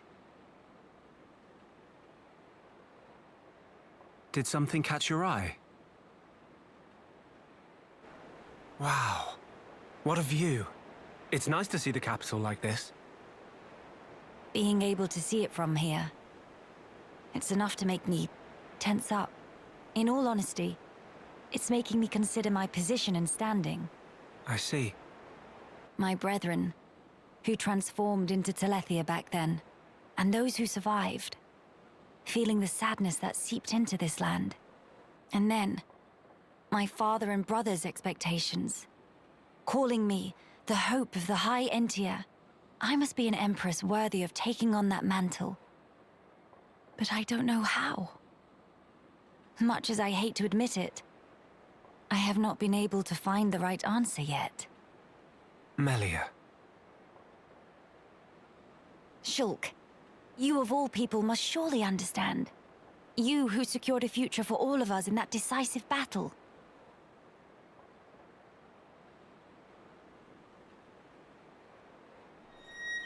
You know, I've been thinking a lot lately about what my visions were. Oh? The future that Zanza wanted. That was certainly one of the things I saw. But we fought to deny that future. And in doing so, forged our own path. That's part of it too. But now that I can no longer see them, I find myself doubting. Were we really, actually determining our own fate all along? Well, it's a good question. But look, you have saved me more times than I can count. That did not come about because of your visions. You used your own judgment, and you chose to act, did you not? And thanks to that, I believe I've grown as an individual as well. I hardly think I said anything funny. I'm sorry. You're right. I want my actions to have meaning too. Not to craft Zanza's future, nor defy him and bend the world to a future of our design, but to give the freedom to choose. To all beings that call this world home. Freedom to choose, huh? What would my father and brother wish for? I wonder. I don't think you need mystic visions to work that out. They just want you to be happy, right?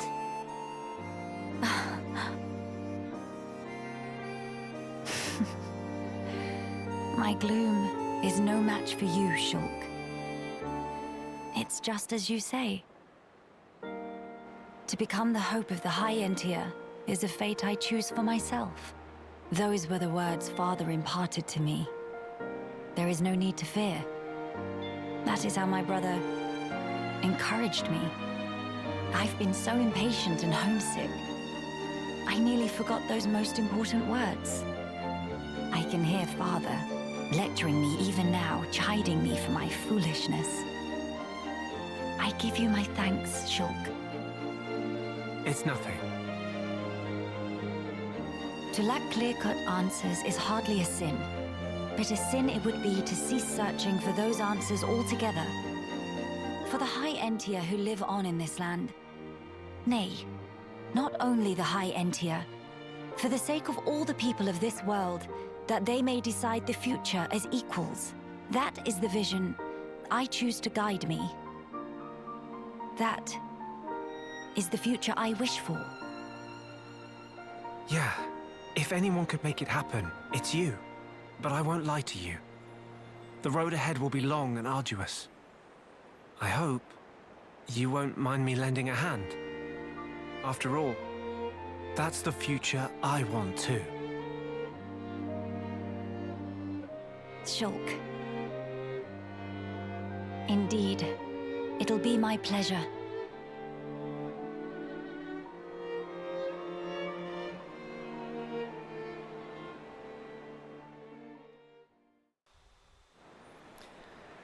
I do like how much more cheerful Shulk is in this game compared to the base game. It shows how much a year without Zanza has done to him and how having Fiora back has really affected him. It's nice. He's been through a lot, as has the whole party. He's definitely earned the right to be a bit more cheerful. Right, I want those crystals down there. Can I get down there? Apparently not.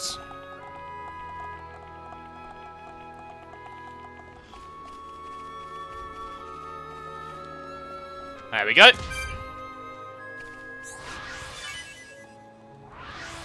Poison plus. That might be useful on Melia. I don't really use poison much. Hello, Shulk Melia. I see you guys didn't fancy jumping off the cliff with me. Oh.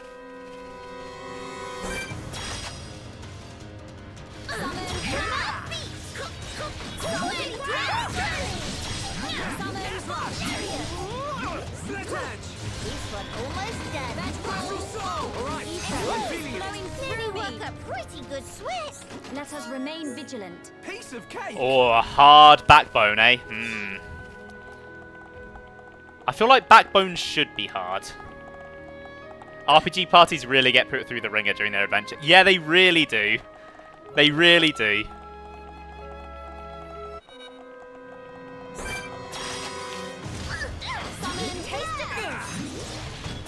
And just wait till we get to Xenoblade 3, because they put that party through a lot.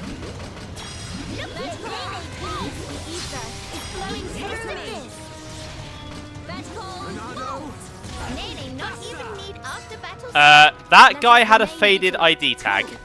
I assume that's going to be important for a quest.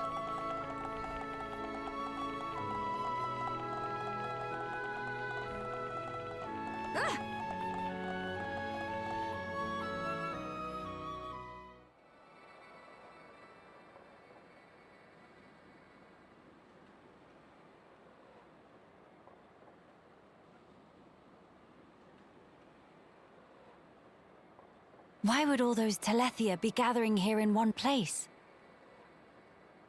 Transporter, over here!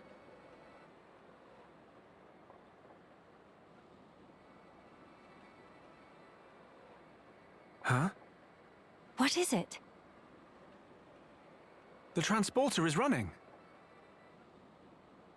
So it is. But how? Maybe somebody activated it. In any case, we can't afford to dally here. Agreed. Let's go.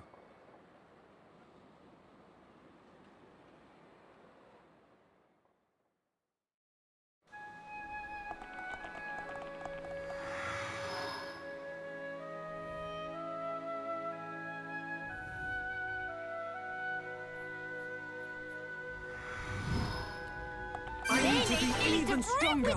Welcome back to Alchemoth. This place has seen better days.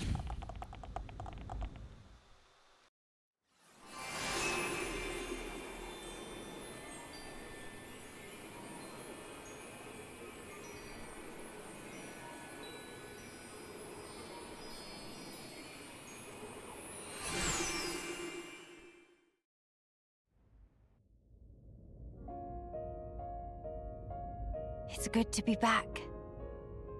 Home of Miss Melly needs some weeding. Housekeeping been slacking off. very true. We'll have our work cut out for us. What is it? Look up there.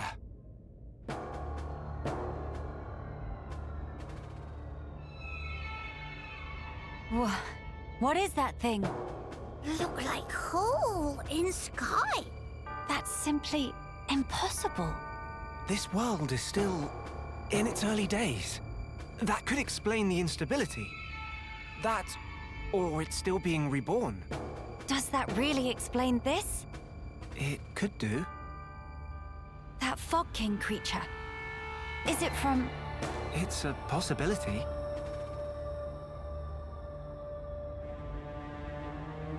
In that case, it may well be lurking nearby. Let's stay together and keep a close lookout. King of Fog not scary to Kino. Kino, how about turn around and toe to face? Bye-bye!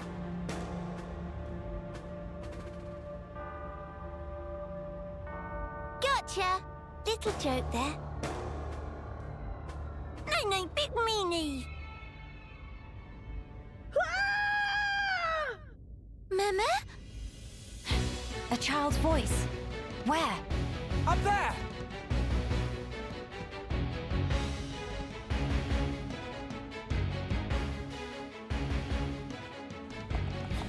Alright, sorry Pond Spectre. I've got someone to save. Yeah, I really love what they did to this place. That's really all I have to say, yeah. I think they did a good job of showing how run down it's become after a year. It would have been very easy for them to just reuse the map, but they didn't.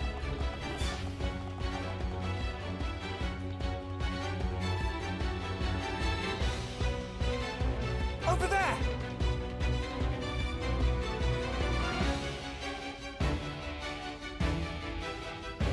The child is in danger. Quickly!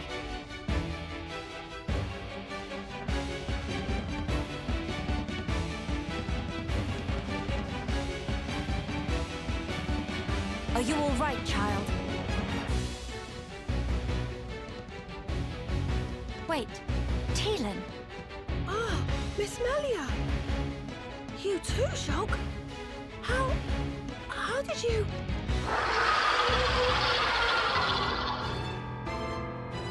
We can talk later.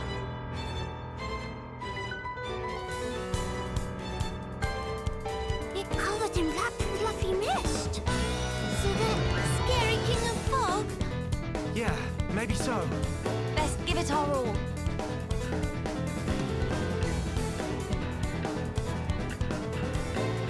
Continuing the trend of adding awesome battle themes, listen to this!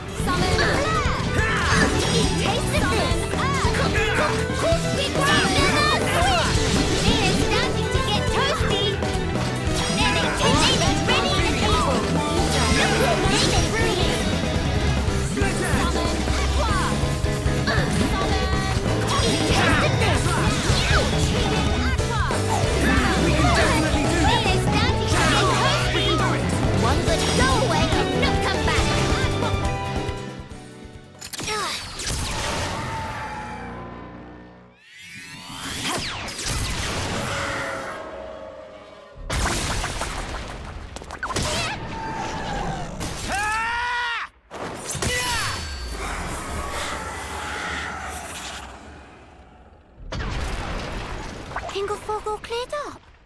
We can only hope. Look! The rift! It's... Oh no! Look out!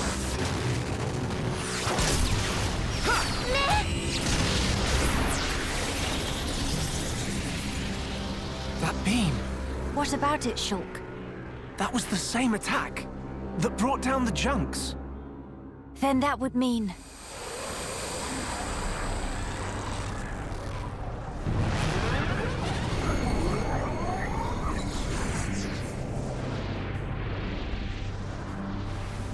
It looks like we found our Fog King.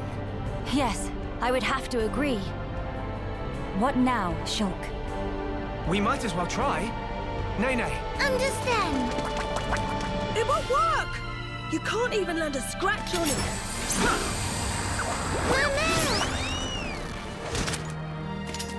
Melia! Kino! Leave to me! Ye faithful of pain! Begone!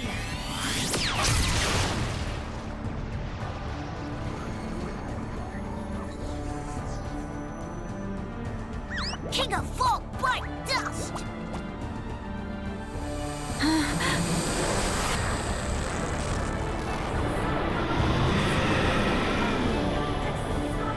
It is just as Maxis said then. Melia! Let's pull back! That would seem wise.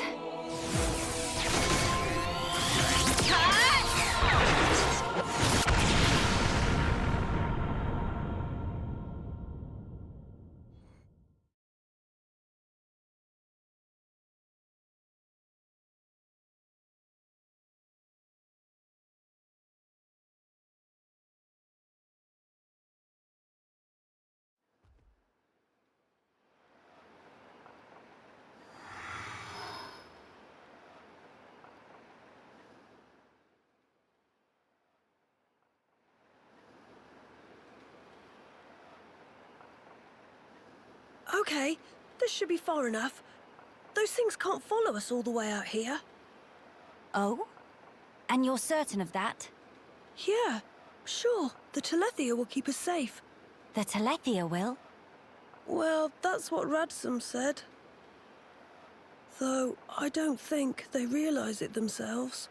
Ah. Right. Your mother was one of the affected. Yeah. Oh, I haven't thanked you yet. Thanks a million for saving me back there. Why were you alone in such a place? You could have been hurt. Sorry, miss. He get told? Pipe down, not obvious. I snuck in to gather research material. But then I tripped over some rubble and, And that's when you were spotted, huh? Were you the one who activated the transporter? Yeah, I was given special permission, so I could conduct my research. That said, I normally don't go anywhere without Big Sis. You have a sister? Well, we're not actually related. We've just been living here together. If I remember correctly, you wanted to transform Telethia back. Yeah. Oh, hey! My lab's over on the far end of Zen's thoroughfare. You want to come with? We can talk more there, where it's safe. You have your own laboratory? Not as grand as my old one, mind. We still don't understand the Fog King, or the monster that attacked Teelan. Maybe the Telethia are connected to all this. Teelan's research could help us make sense of it all. Yes, indeed. The thing that attacked... Ah, you mean the Fog Beast? Fog Beast? Is that what you've been calling them around here? Fog Beasts always appear around the Fog King, so the name seemed appropriate. Makes sense. Right, I'll be going on ahead. You won't be guiding us on the way? I need to clean up, else there won't be anywhere to stand. All right, see you. Hey, wait! He's gone now. What is it about science boffins? Always doing whatever they please. Huh? He get told? He probably have it coming.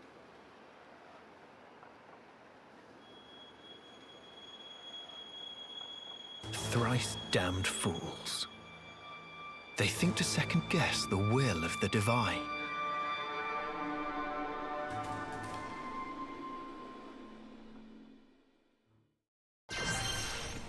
I love Kino. Right, Arts Manual Shop. In the Arts Manual Shop, you can exchange arts coins for arts manuals to level up your favourite arts. You may obtain arts coins when defeating unique monsters and fog beasts. Defeating a given monster for the first time will always grant an arts coin. Arts coins received for unique monsters and fog beasts you defeat before the shop opens should already be in your possession. You can check the coins you own at the Arts Manual shop. So it's just a new way of upgrading your arts, really. It's not really that different. So, I get the feeling some of you might be a little bit confused as to who the hell Teelan is meant to be. He's not a character they just pulled out of thin air. He was actually a character in a side quest in the base game. He was in RFC after the events of Mechonis Core, and he was trying to cure the Telethia in said quest. I would have shown it off, but it's a level 90 quest, and I didn't want to level up to level 90 before fighting Zanza, because that would have really broken the flow of things. Anyway, let's catch up on chat. A Lego Alchemoth set. Yeah, that would be awesome.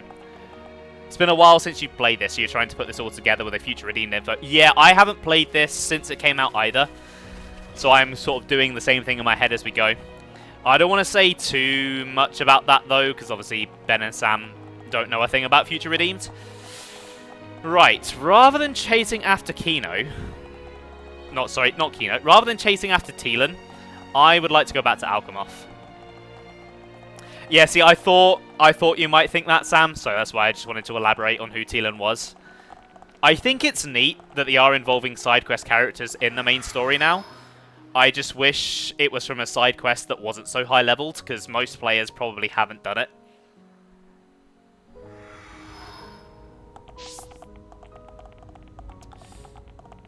So, an interesting thing about Alchemoth that's kind of funny.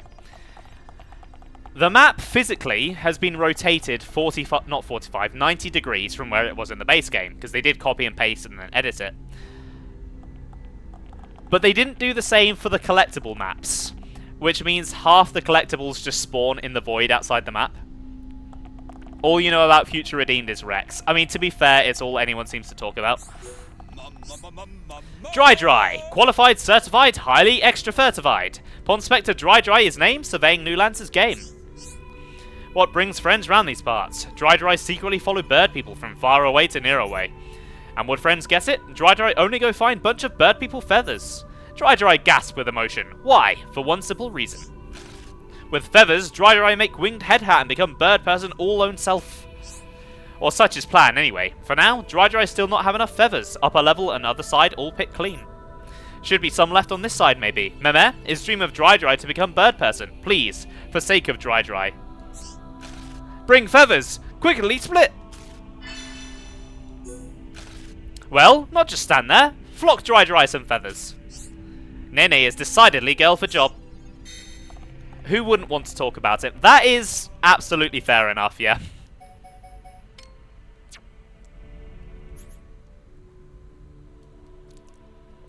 Rex is certainly someone you'd want to talk about.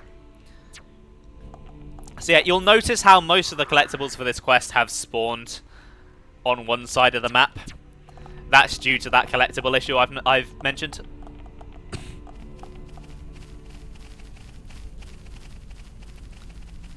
Right, let's try and avoid the enemies here, because they are very high leveled. Never mind. Thankfully, you're one of the weaker ones.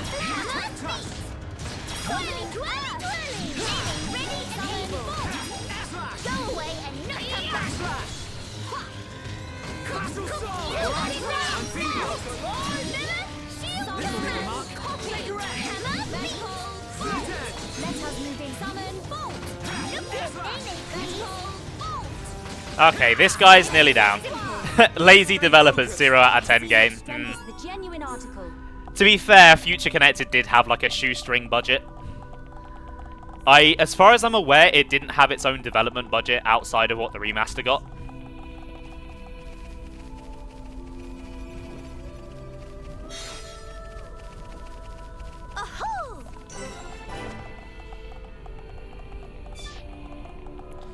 Right, that there is a fog beast. I would like to avoid that guy because fog beasts are hard.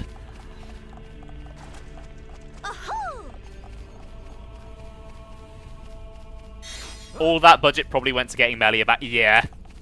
Yeah, I'm still very surprised that they managed to get her to come back. I thought for sure that she was a shoo-in for a recast. Because her career just took off like crazy after the first Xenoblade game.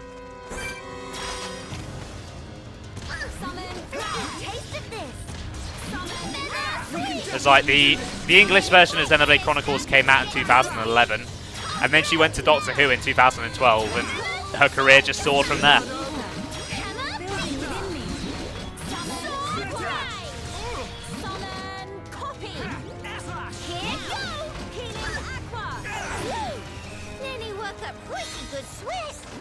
Right, that's all of the feathers.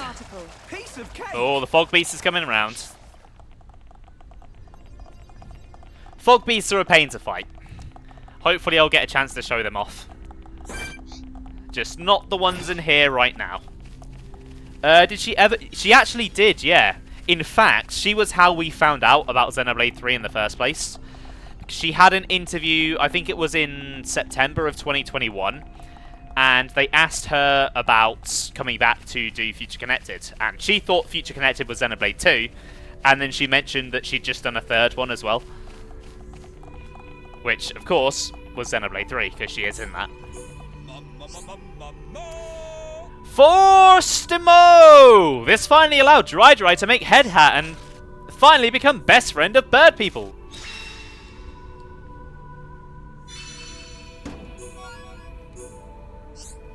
Feathers all collected, land all inspected, now to be rejoining 1-1. Friends did sterling job with feather findings. Surely can also find 1-1 in 1 GIF, 2 GIF tops. Dry join you with a plum. 1-1 chooses place for pond specting on whim, but seems it was inspired choice after all. Maybe slogan we repeat every day is also some same kind of deal. 1-1 is spectacular leader, naturally come up with spectacular catchphrasings. We measure, find treasure, pond specters till we die. Right, I have one of each team now. I wonder if that's what I needed to unlock their attacks. Yeah, here we go. Pond Spectre Union Strikes. By befriending Pond Spectres from all 3 teams, you have unlocked the ability to perform a special coordinated attack, the Union Strike. Doing so requires spending 3 bars of the party gauge, but it deals damage to enemies in a wide area and has extra effects. There are 3 variations to choose from, each with extra effects. Red Comet deals major damage to 1 enemy. Blue Caress, heal and grant regen and debuff immunity to allies. Yellow Chaos, force daze and strength down on enemies in area. The more Pond Spectres you're able to befriend, the more powerful their Union Strike will become. When you use a Union Strike while all 3 allies are capable of acting freely, an extra chance may sometimes occur. An extra chance lets you perform another Union Strike without using the party gauge. The probability of an extra chance occurring is higher the more Pond Spectres are in a state of high tension. After a Union Strike, the party's tension will go up, while all Pond Spectres in a state of high tension will revert to normal. Is this when Nopon stopped working due to bad working conditions? Nopon care about money too much to stop working. But yeah, so that's how the Pond Spectres work. They're basically just a big special attack. They're okay.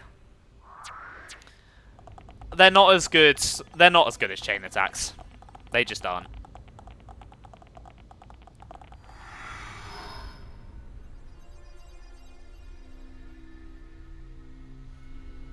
Union. Yeah, the Nopon needs to unionize.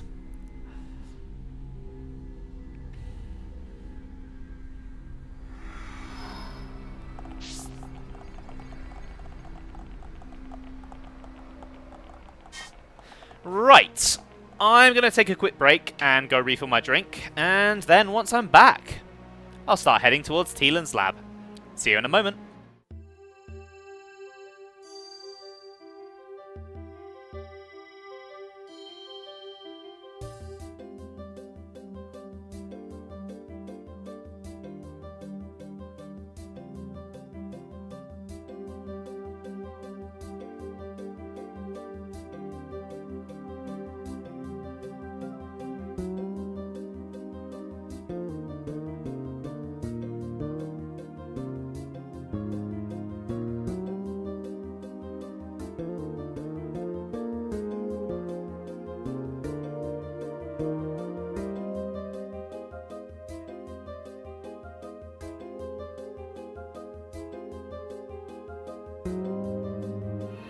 Well, I did as you asked, Blunter. I didn't die.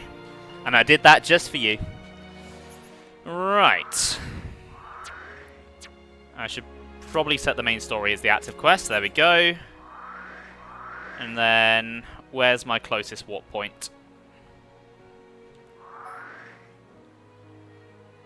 think I have to go this way, so probably the one here. Yep, there we go.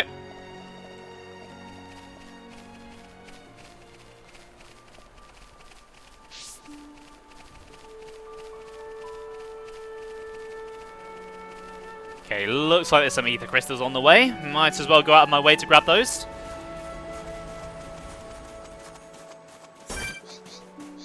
Oh, that's a big boy up there flying towards me. I don't like the look of him. Hopefully he's too high up to bother me.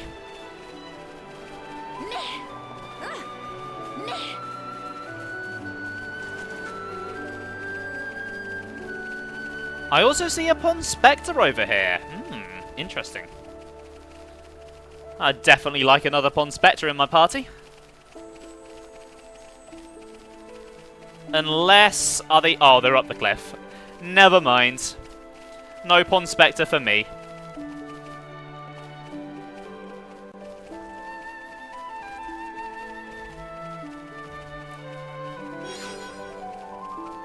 I can get an ether crystal, though.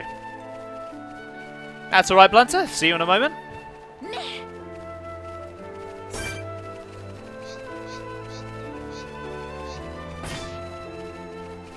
Oh, it's a red crystal. Could get an attack up gem from it, then. That would certainly be very handy.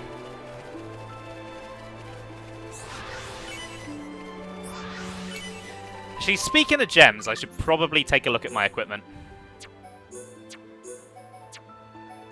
Just see if there's anything better. Yeah, that's definitely better. And then you can have an aggro up, a muscle up. Yeah, you can have another. Actually, no, you can have a topple plus.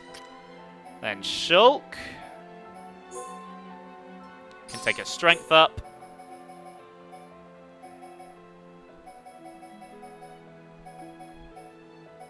I guess a muscle up. And then... bleed attack. Melee.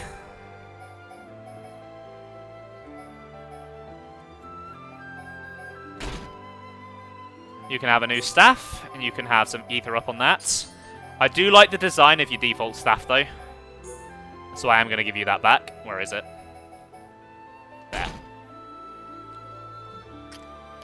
Then Kino. You have the best weapon you can get right now. You can take a... You can have a HP up to.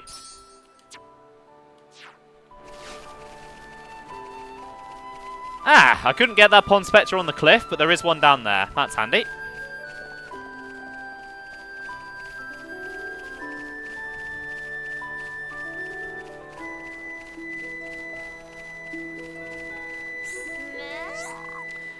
Qualified, certified, making world more pertified. Pond Spectre Fafora is name. Surveying new lands is game. Oh, why are you surprised, Fafora, like that? Make Fafora recite whole Pond Spectre spiel and now survey is in big shambles. Our friend's going to make up for, eh? Hope not thinking can make teensy apology and just walk away. Fafora going to have to ask help with small matter, then we'll let friends off proverbial fishhook. Good friend give teensy bit more explain. So friends will listen? Oh goody! Fafora new friends were citizens of upstanding moral character. Small matter is nuisance Chroma on other side of Zen's thoroughfare. Right hand side, they keep getting in way of Fafora. Fafora is still busy mapping out area, so it would be giant help if friends could remove Chroma from picture, please. Okay, where are they? Oh, they're all the way over there. Oh wait, no they're not. That's the main quest.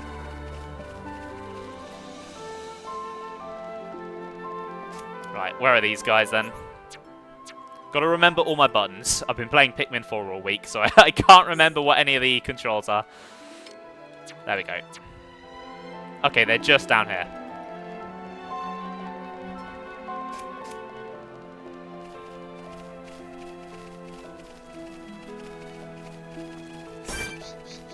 Oh, they're level 67. It should be fine.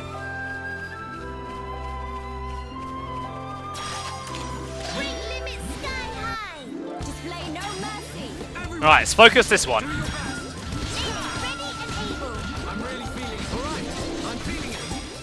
And Sword Drive, boom.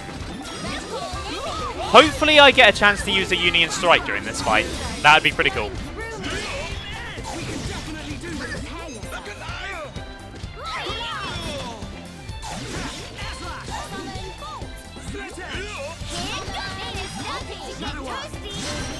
Right, it's 2 of them down. Here we go. Right, let's go for Yellow Chaos.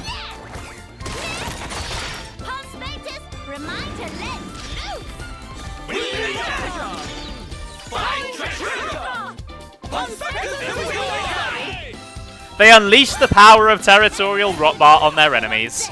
How? I don't know, they just do.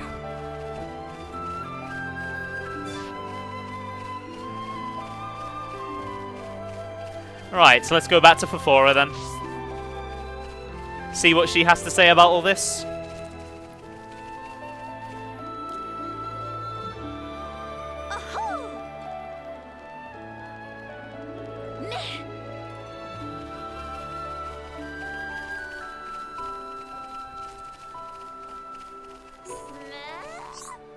Meh, Chroma a toast? Big hooray! Now Fafora free to continue with surveying unhindered. What? Thought Fafora was busy in middle of surveying? Where friends get that idea? Such silly dumbs. No, Fafora just going out to Ponspec now. But friends did very speedy job, and Fafora give credit where credit due. We'll prepare handsome reward later, so come by and Fafora will deliver personal. Fafora thinking of venture further afield, beyond even Den of Chromar that friends fend off. Say hello when friends next feel inclined, okay? Ta-ta now. Okay, so there's more to that quest than I expected.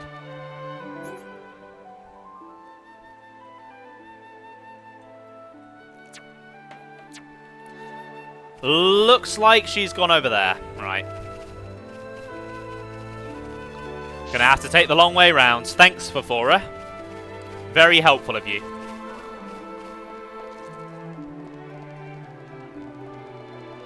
That said, I do want you in my Ponspector team, so I am going to help you.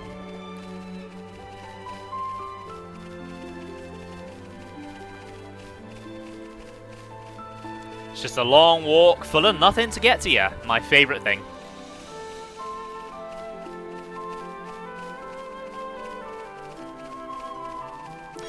There is an Ether Crystal over there, though, so it's not entirely worthless. I can get something good out of it.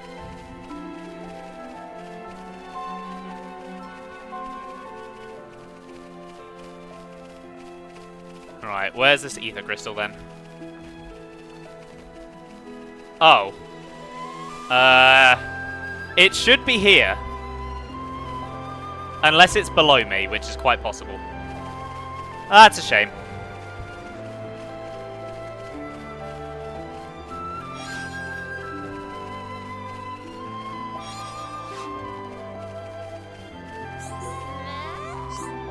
Fafora was able to ponspect whole area without hitch. Again, work of friends was much appreciated. Ooh, agility down. Actually, is that good? Maybe not. Incidentally, Fafora might have other tiny, eensy requests. It involved escorting Fafora personally to Chief 11. Chief 11 is chief of whole Ponspector squad. Said Shoulder of Bionis is ripe for treasure pickings. If stick around long enough, Fafora could be rich beyond wildest dream. Ooh, Fiora can almost smell the fame. It not excite friends too? Believe Fafora, it all become clear once friends hear straight from mouth of Chief. Okay, Fafora will keep friends company until able to meet Chief. Pleased to treat Fafora in manner to which Fafora are accustomed. Kara, I have become stronger. Right, I believe that's half the Ponspectors then. Nice. Look at them all lined up like that. Adorable. Right, back onto the main quest then.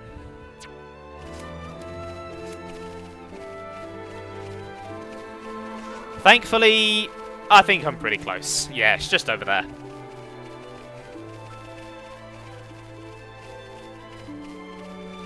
And there's a quiet moment there as well.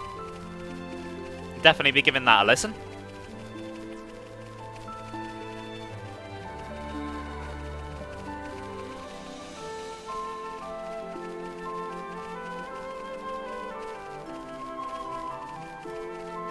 Oh, down there looks really cool. I like that fog effect.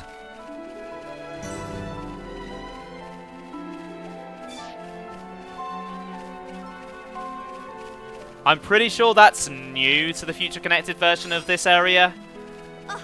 I don't think like a foggy place down there would have been in the original version. Again, I'm not sure what was originally part of the map and what was added for Future Connected.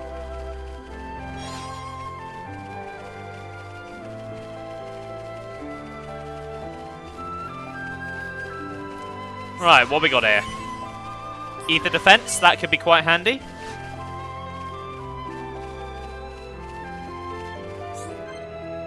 Okay, can't do that one yet. That's fine.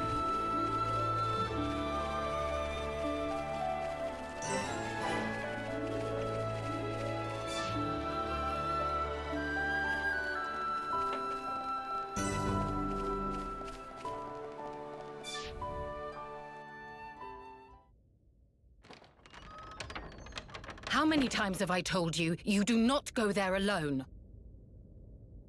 But I really needed that material. Doesn't matter. Why did you disobey me? If something happened to you, we would lose everything.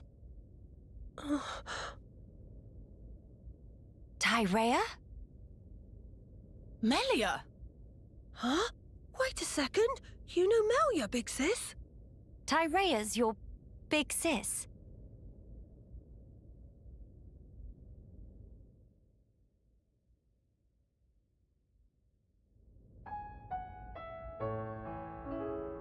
Right.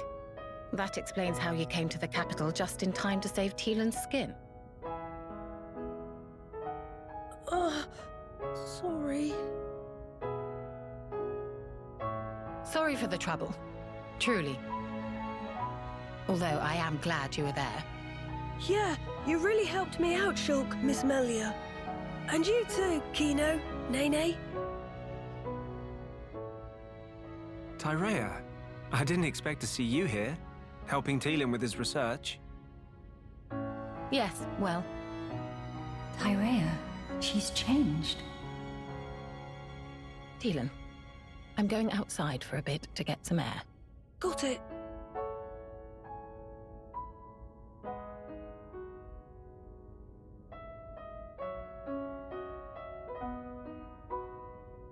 I didn't know you all knew Big Sis Tyrea. How'd you meet each other? Well, that's because Tyrea and I share an older brother. Huh? Does that mean you and her are sisters then? Sisters? No. It's rather more complicated. But sisters we are not. Well, still, that means you know her from way back.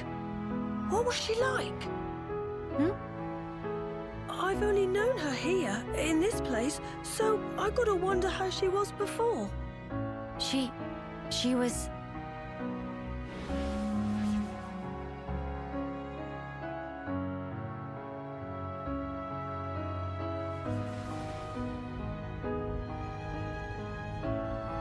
She was strong, both in body and in her conviction for doing what she thought was right.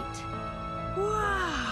Pretty much the same as how she is now then. When it comes to our research, she's even more committed than I am. So she has not forgotten her mother. Where did you and Tyrea meet? It was when she saved me from the Fog King. On a trip to Alchemoth, like today. What? No. At the time, everyone was still living there. Before the Fog King showed up? Yeah, and then, after we all escaped, I was kind of on my own, so Tyrea brought me here for safety. One moment. Teelan, was your father not still around? My father was killed by the Fog King. Is that so? I'm sorry. Teelan just like Kino. Brave little pun. I think I'll get some air too. Go ahead. I've still got things to ask Teelan, so I'll stay with him. Good, thank you. shan't be long.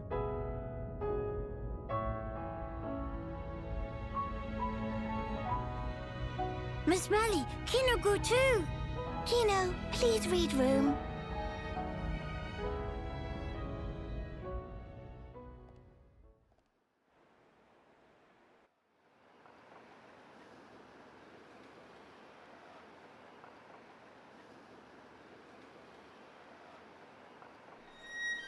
Tyrea. Of all the people to meet out here, How did you... pure chance. After everything, I wandered aimlessly looking for somewhere to die. Then, at some point, I landed here. So then, you were here all along? That's right. And so, when the capital fell here, I thought Mother had finally granted me my boon. But it was full of Telethia, and survivors cast adrift. Not to mention this Fog King. Yes. He'd be the one to end it. Or so I thought. Until fate had me save Teelan, and death ceased to be an option. Your mother, she did not grant you a dying place. She gave you our future by crossing your path with Teelan's. My helping with Teelan's research is a simple matter of give and take. If you really believed that, you would not have treated him half so warmly. I can tell that when you look at Teelan, you see family. Even if it was once transactional, his research concerns the future of our race. That fact remains. The future of the High Entia, huh? And what about you? Me? You must have heard. Our brethren in this land are suffering. Yes. You are the Imperial successor. The Crown Princess, war or no war? No. Empress now. What will you do about the future of our race? I have not planned that far ahead. However, I know enough to realize what I must do right now. I hope to see it. This future you will build for us. And when I do, I hope I'll be able to accept what I now am.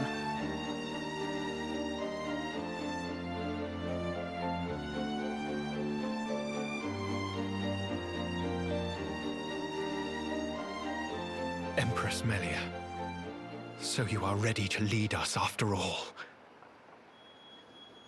It shall be my privilege to clear the stones from your path.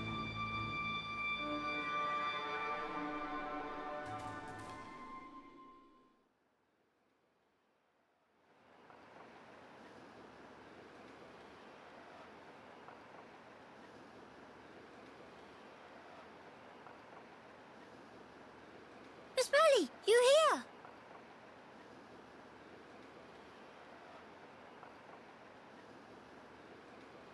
Did you learn anything from Teelan? A little. He said that for all the details, we ought to talk to Radzum in Gran Dell. Meeting should be no problem. Teelan say he sent word to guard the Gran Dell ramparts to let friends through. Before we visit this Radzum, I have something I wish to discuss with you all. What is matter now? The High Entia who live here now have lost all hope for the future. I have a duty. As the Imperial successor, I must safeguard their future.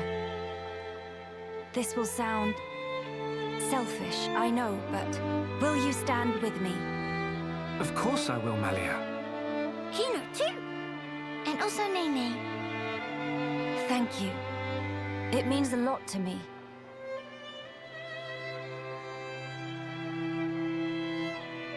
Right. Off to Gran Dell we go.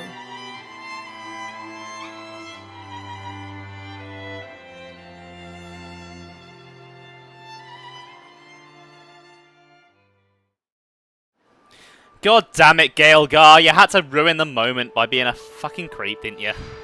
Oh, I really, really can't stand him. But I'm really glad they brought Tyrea back, though. Like, she could have just as easily been left as just a simple assassin, but they recognised that there was potentially something more interesting about her character and decided to flesh her out a lot more. Right, bear with me 1 second. I am going to go turn my light on because it's getting a bit dark in it.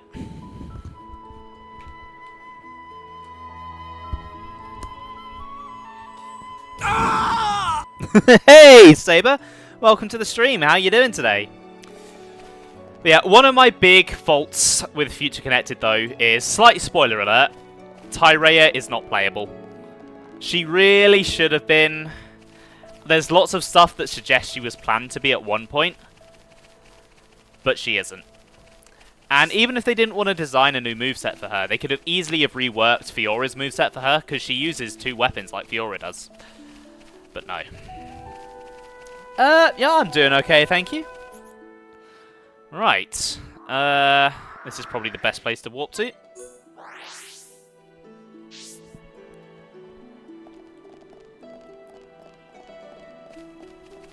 I think Gran Dell would be a good place to reach to end the stream. It's where most of the side quests are, and then that gives me stuff to do between streams.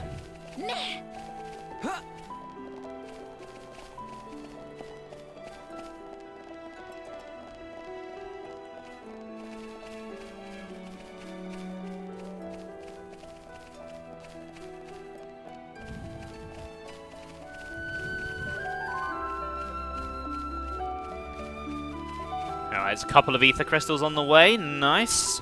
Oh, hello.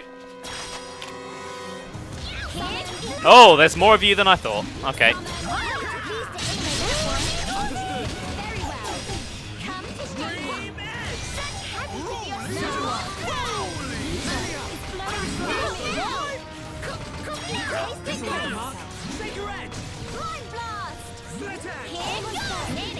Nice and easy. Cool. Let's keep this up. I see your strength is the genuine article.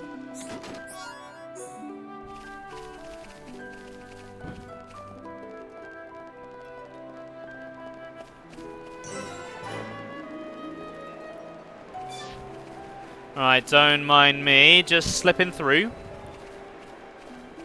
I spy an ether crystal that I'd like. I also spy some weird owl things that I wouldn't like.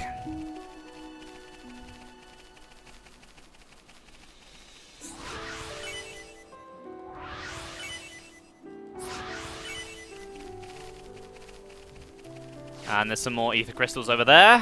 Hopefully they'll have some strength up ones.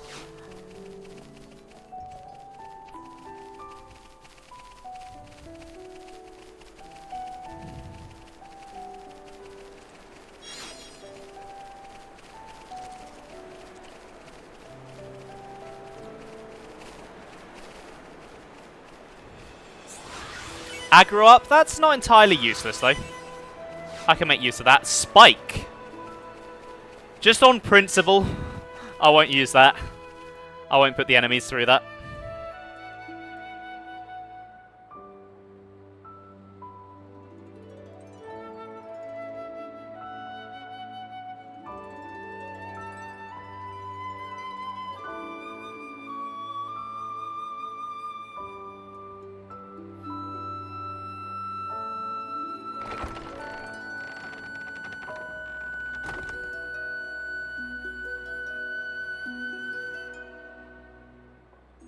Greetings. We have heard from Teelan that a man called Radzim lives within these walls.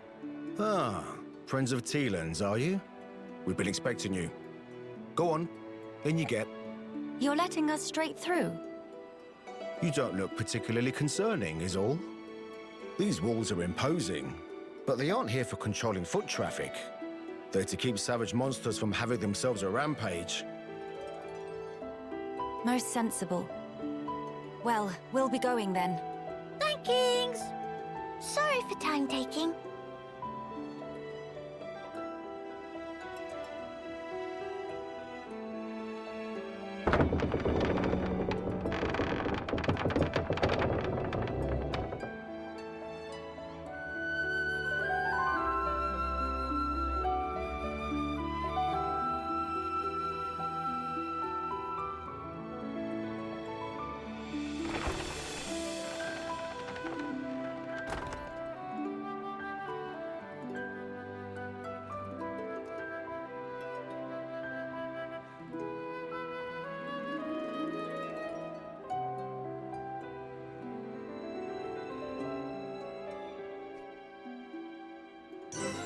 Alright, welcome to Gran Dell, the main settlement on the Bionis Shoulder. There's a lot of empty space here.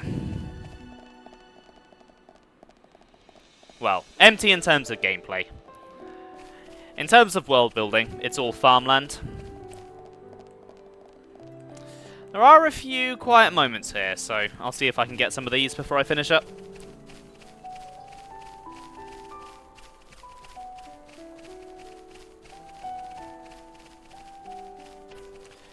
I also see one of those red Pororo things.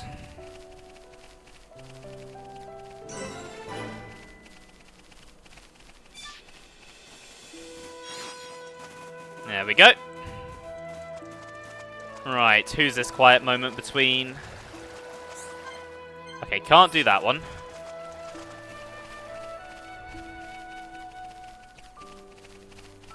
Maybe the one over here?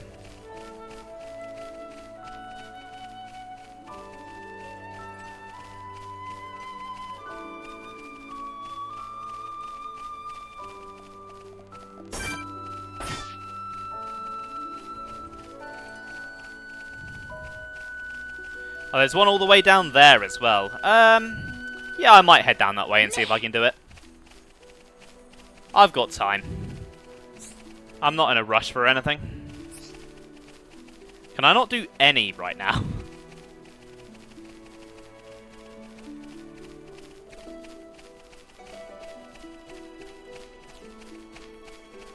Yeah, it is a very big area, this one.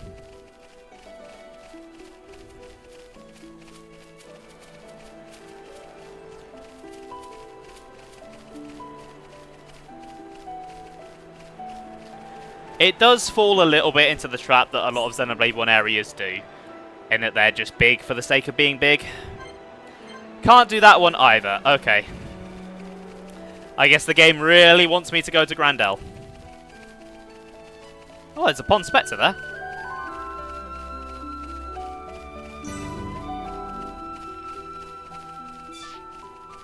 That's not one of the Pond Spectres I have marked on the map.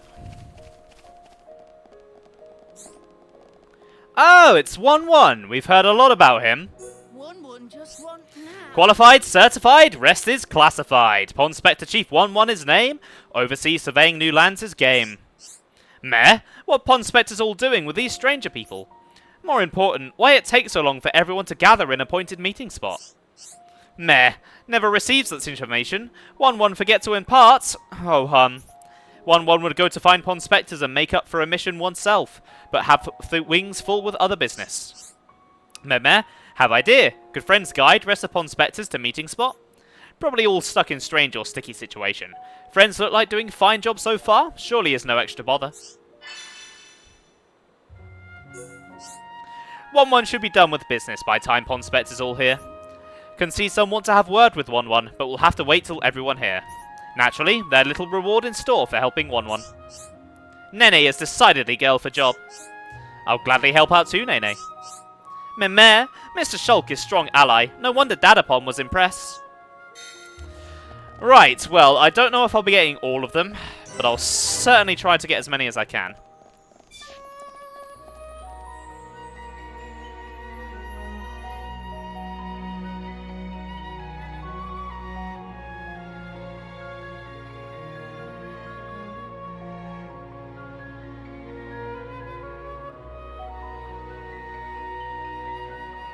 Nene, look!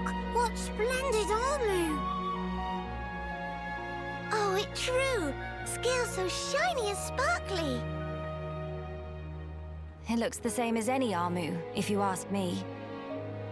Different subtle. Sure is. Really?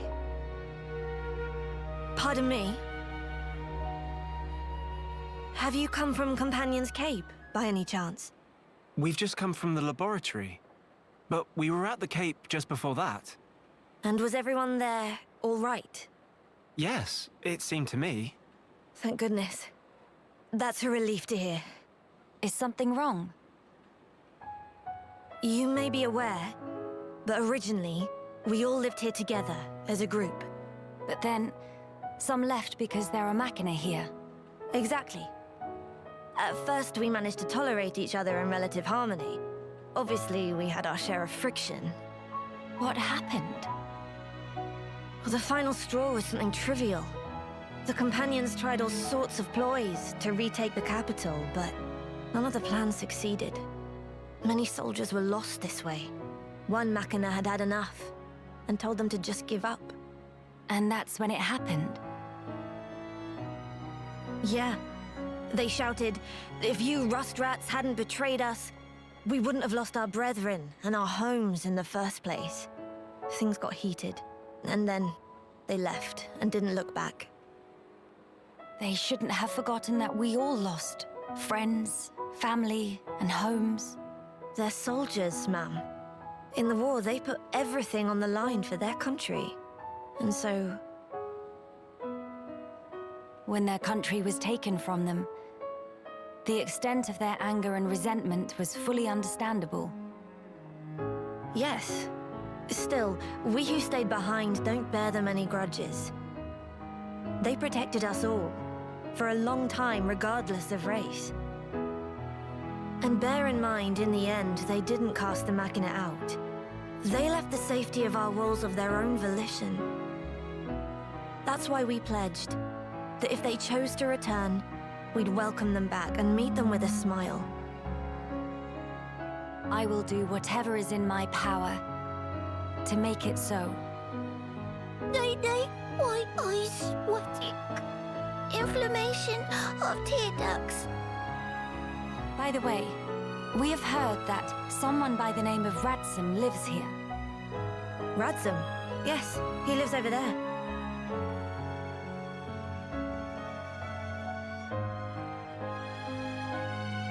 Over there? Thank you. Very kind.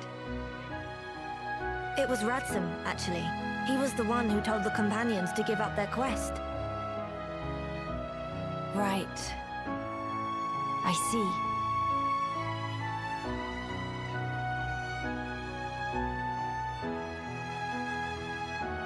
All right. Let's go and see him straight away. Yes, let's.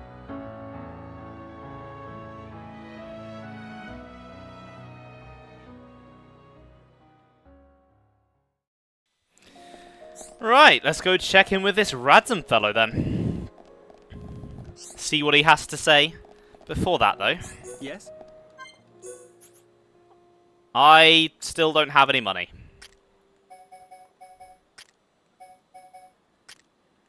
And all of this gear looks pretty garbage. Right, okay. What is the point of this shop? I still have the starting gear equipped on everyone. And this is all just worse. Seriously, what is the point of that? Hello.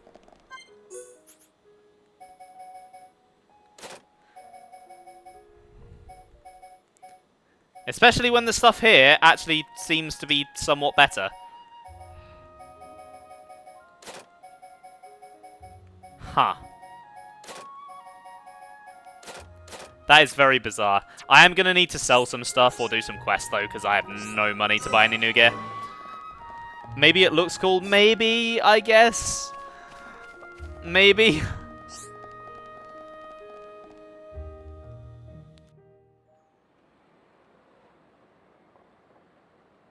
Are you perchance Radsum? Yeah, that's me. How do you know my name? Teelan mentioned you. You are his fellow researcher. Oh, I see. Teelan sent you. Him and Tyrea are still getting on okay? Quite. Though she did give him a good scolding earlier. Went to Alchemoth again, did he? I did warn him not to be reckless. But when it comes to his research, that boy has tunnel vision. To be honest, so does Tyrea. Does she come here much as well? No, hardly ever.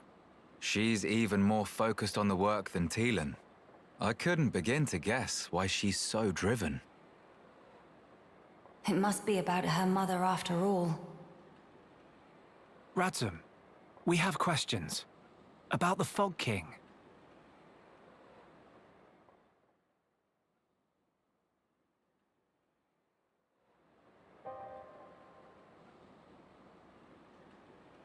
I see. That's why you're so curious. We need more to go on. What can you tell us? Because of the Telethia's ether field, the Fog King and his Fog Beasts seem, well, unable to escape Alchemoth. Ether field? Yeah. It's the means by which Telethia eliminate any excess ether that they absorb. Now, the Fog King and his beasts happen to give off an awful lot of ether. I see. So all Telethia in the vicinity flock there, to feed on the ether. And, as a result, keep the threat contained. Oh, this hurt noggin of Kino. It get worse if not shut up. But my ether, it worked against Fog Beasts, but not the Fog King. Or rather, it didn't even seem to make direct contact with him. Shulk, Melia, would you do me a favor and head to Teelan's lab, borrow his Telethia research notes for me? Sure, we can do that for you. There's something I'd like to look up about the Telethia's ether field. Understood. On another note, we heard that you spoke out against the Companions. I voiced an opinion, yes. I can understand their impatience. Their ancestral home was right there. However, I couldn't abide watching them throw away more lives for nothing. Nothing. Sounds quite stark. At first, there were hundreds of us living here. But now, well, you've seen for yourselves. And all because of the Fog King. Yeah. So I think you can see why I said what I said. If we end up extinct, we'll have won nothing.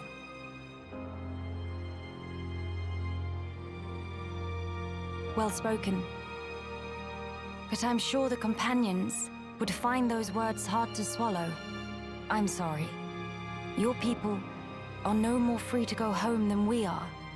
No need for you to apologize, Melia. In truth, it's not costing me any sleep. They seem to be catching on too. After all, they've stayed put since then. When you put it like that.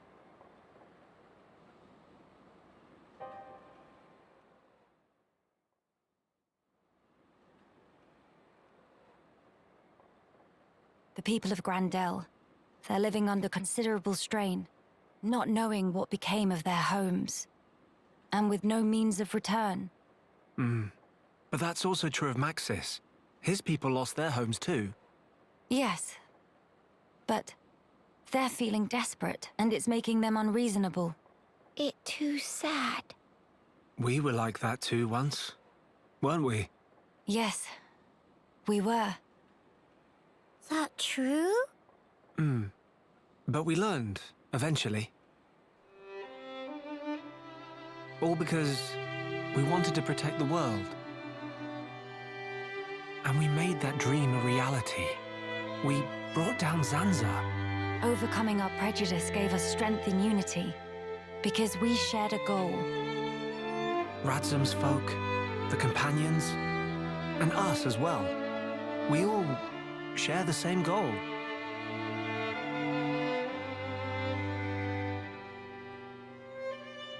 Defeating the Fog King and returning home. Sounds like job for Hero Punkino. Just let Nene at him. Thank you, everyone. Mama, what that thing?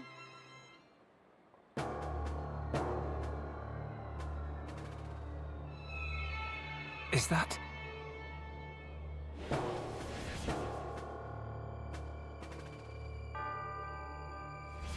It's like the one we saw in Alchemoth, but much, much larger. You're right. Shulk, let's see if we can get closer. Yeah.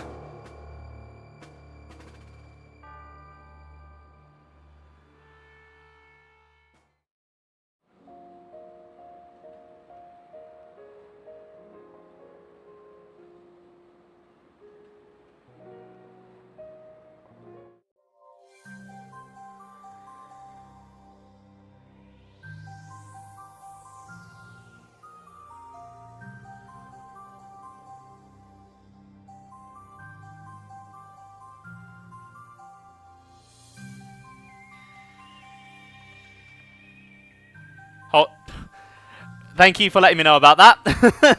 Right, so, yeah, I think that's a good place to finish up. I will be back next Saturday with more Xenoblade Chronicles Future Connected. There's going to be no stream tomorrow as I have plans. Have a good one, guys, and I'll see you all later. Bye!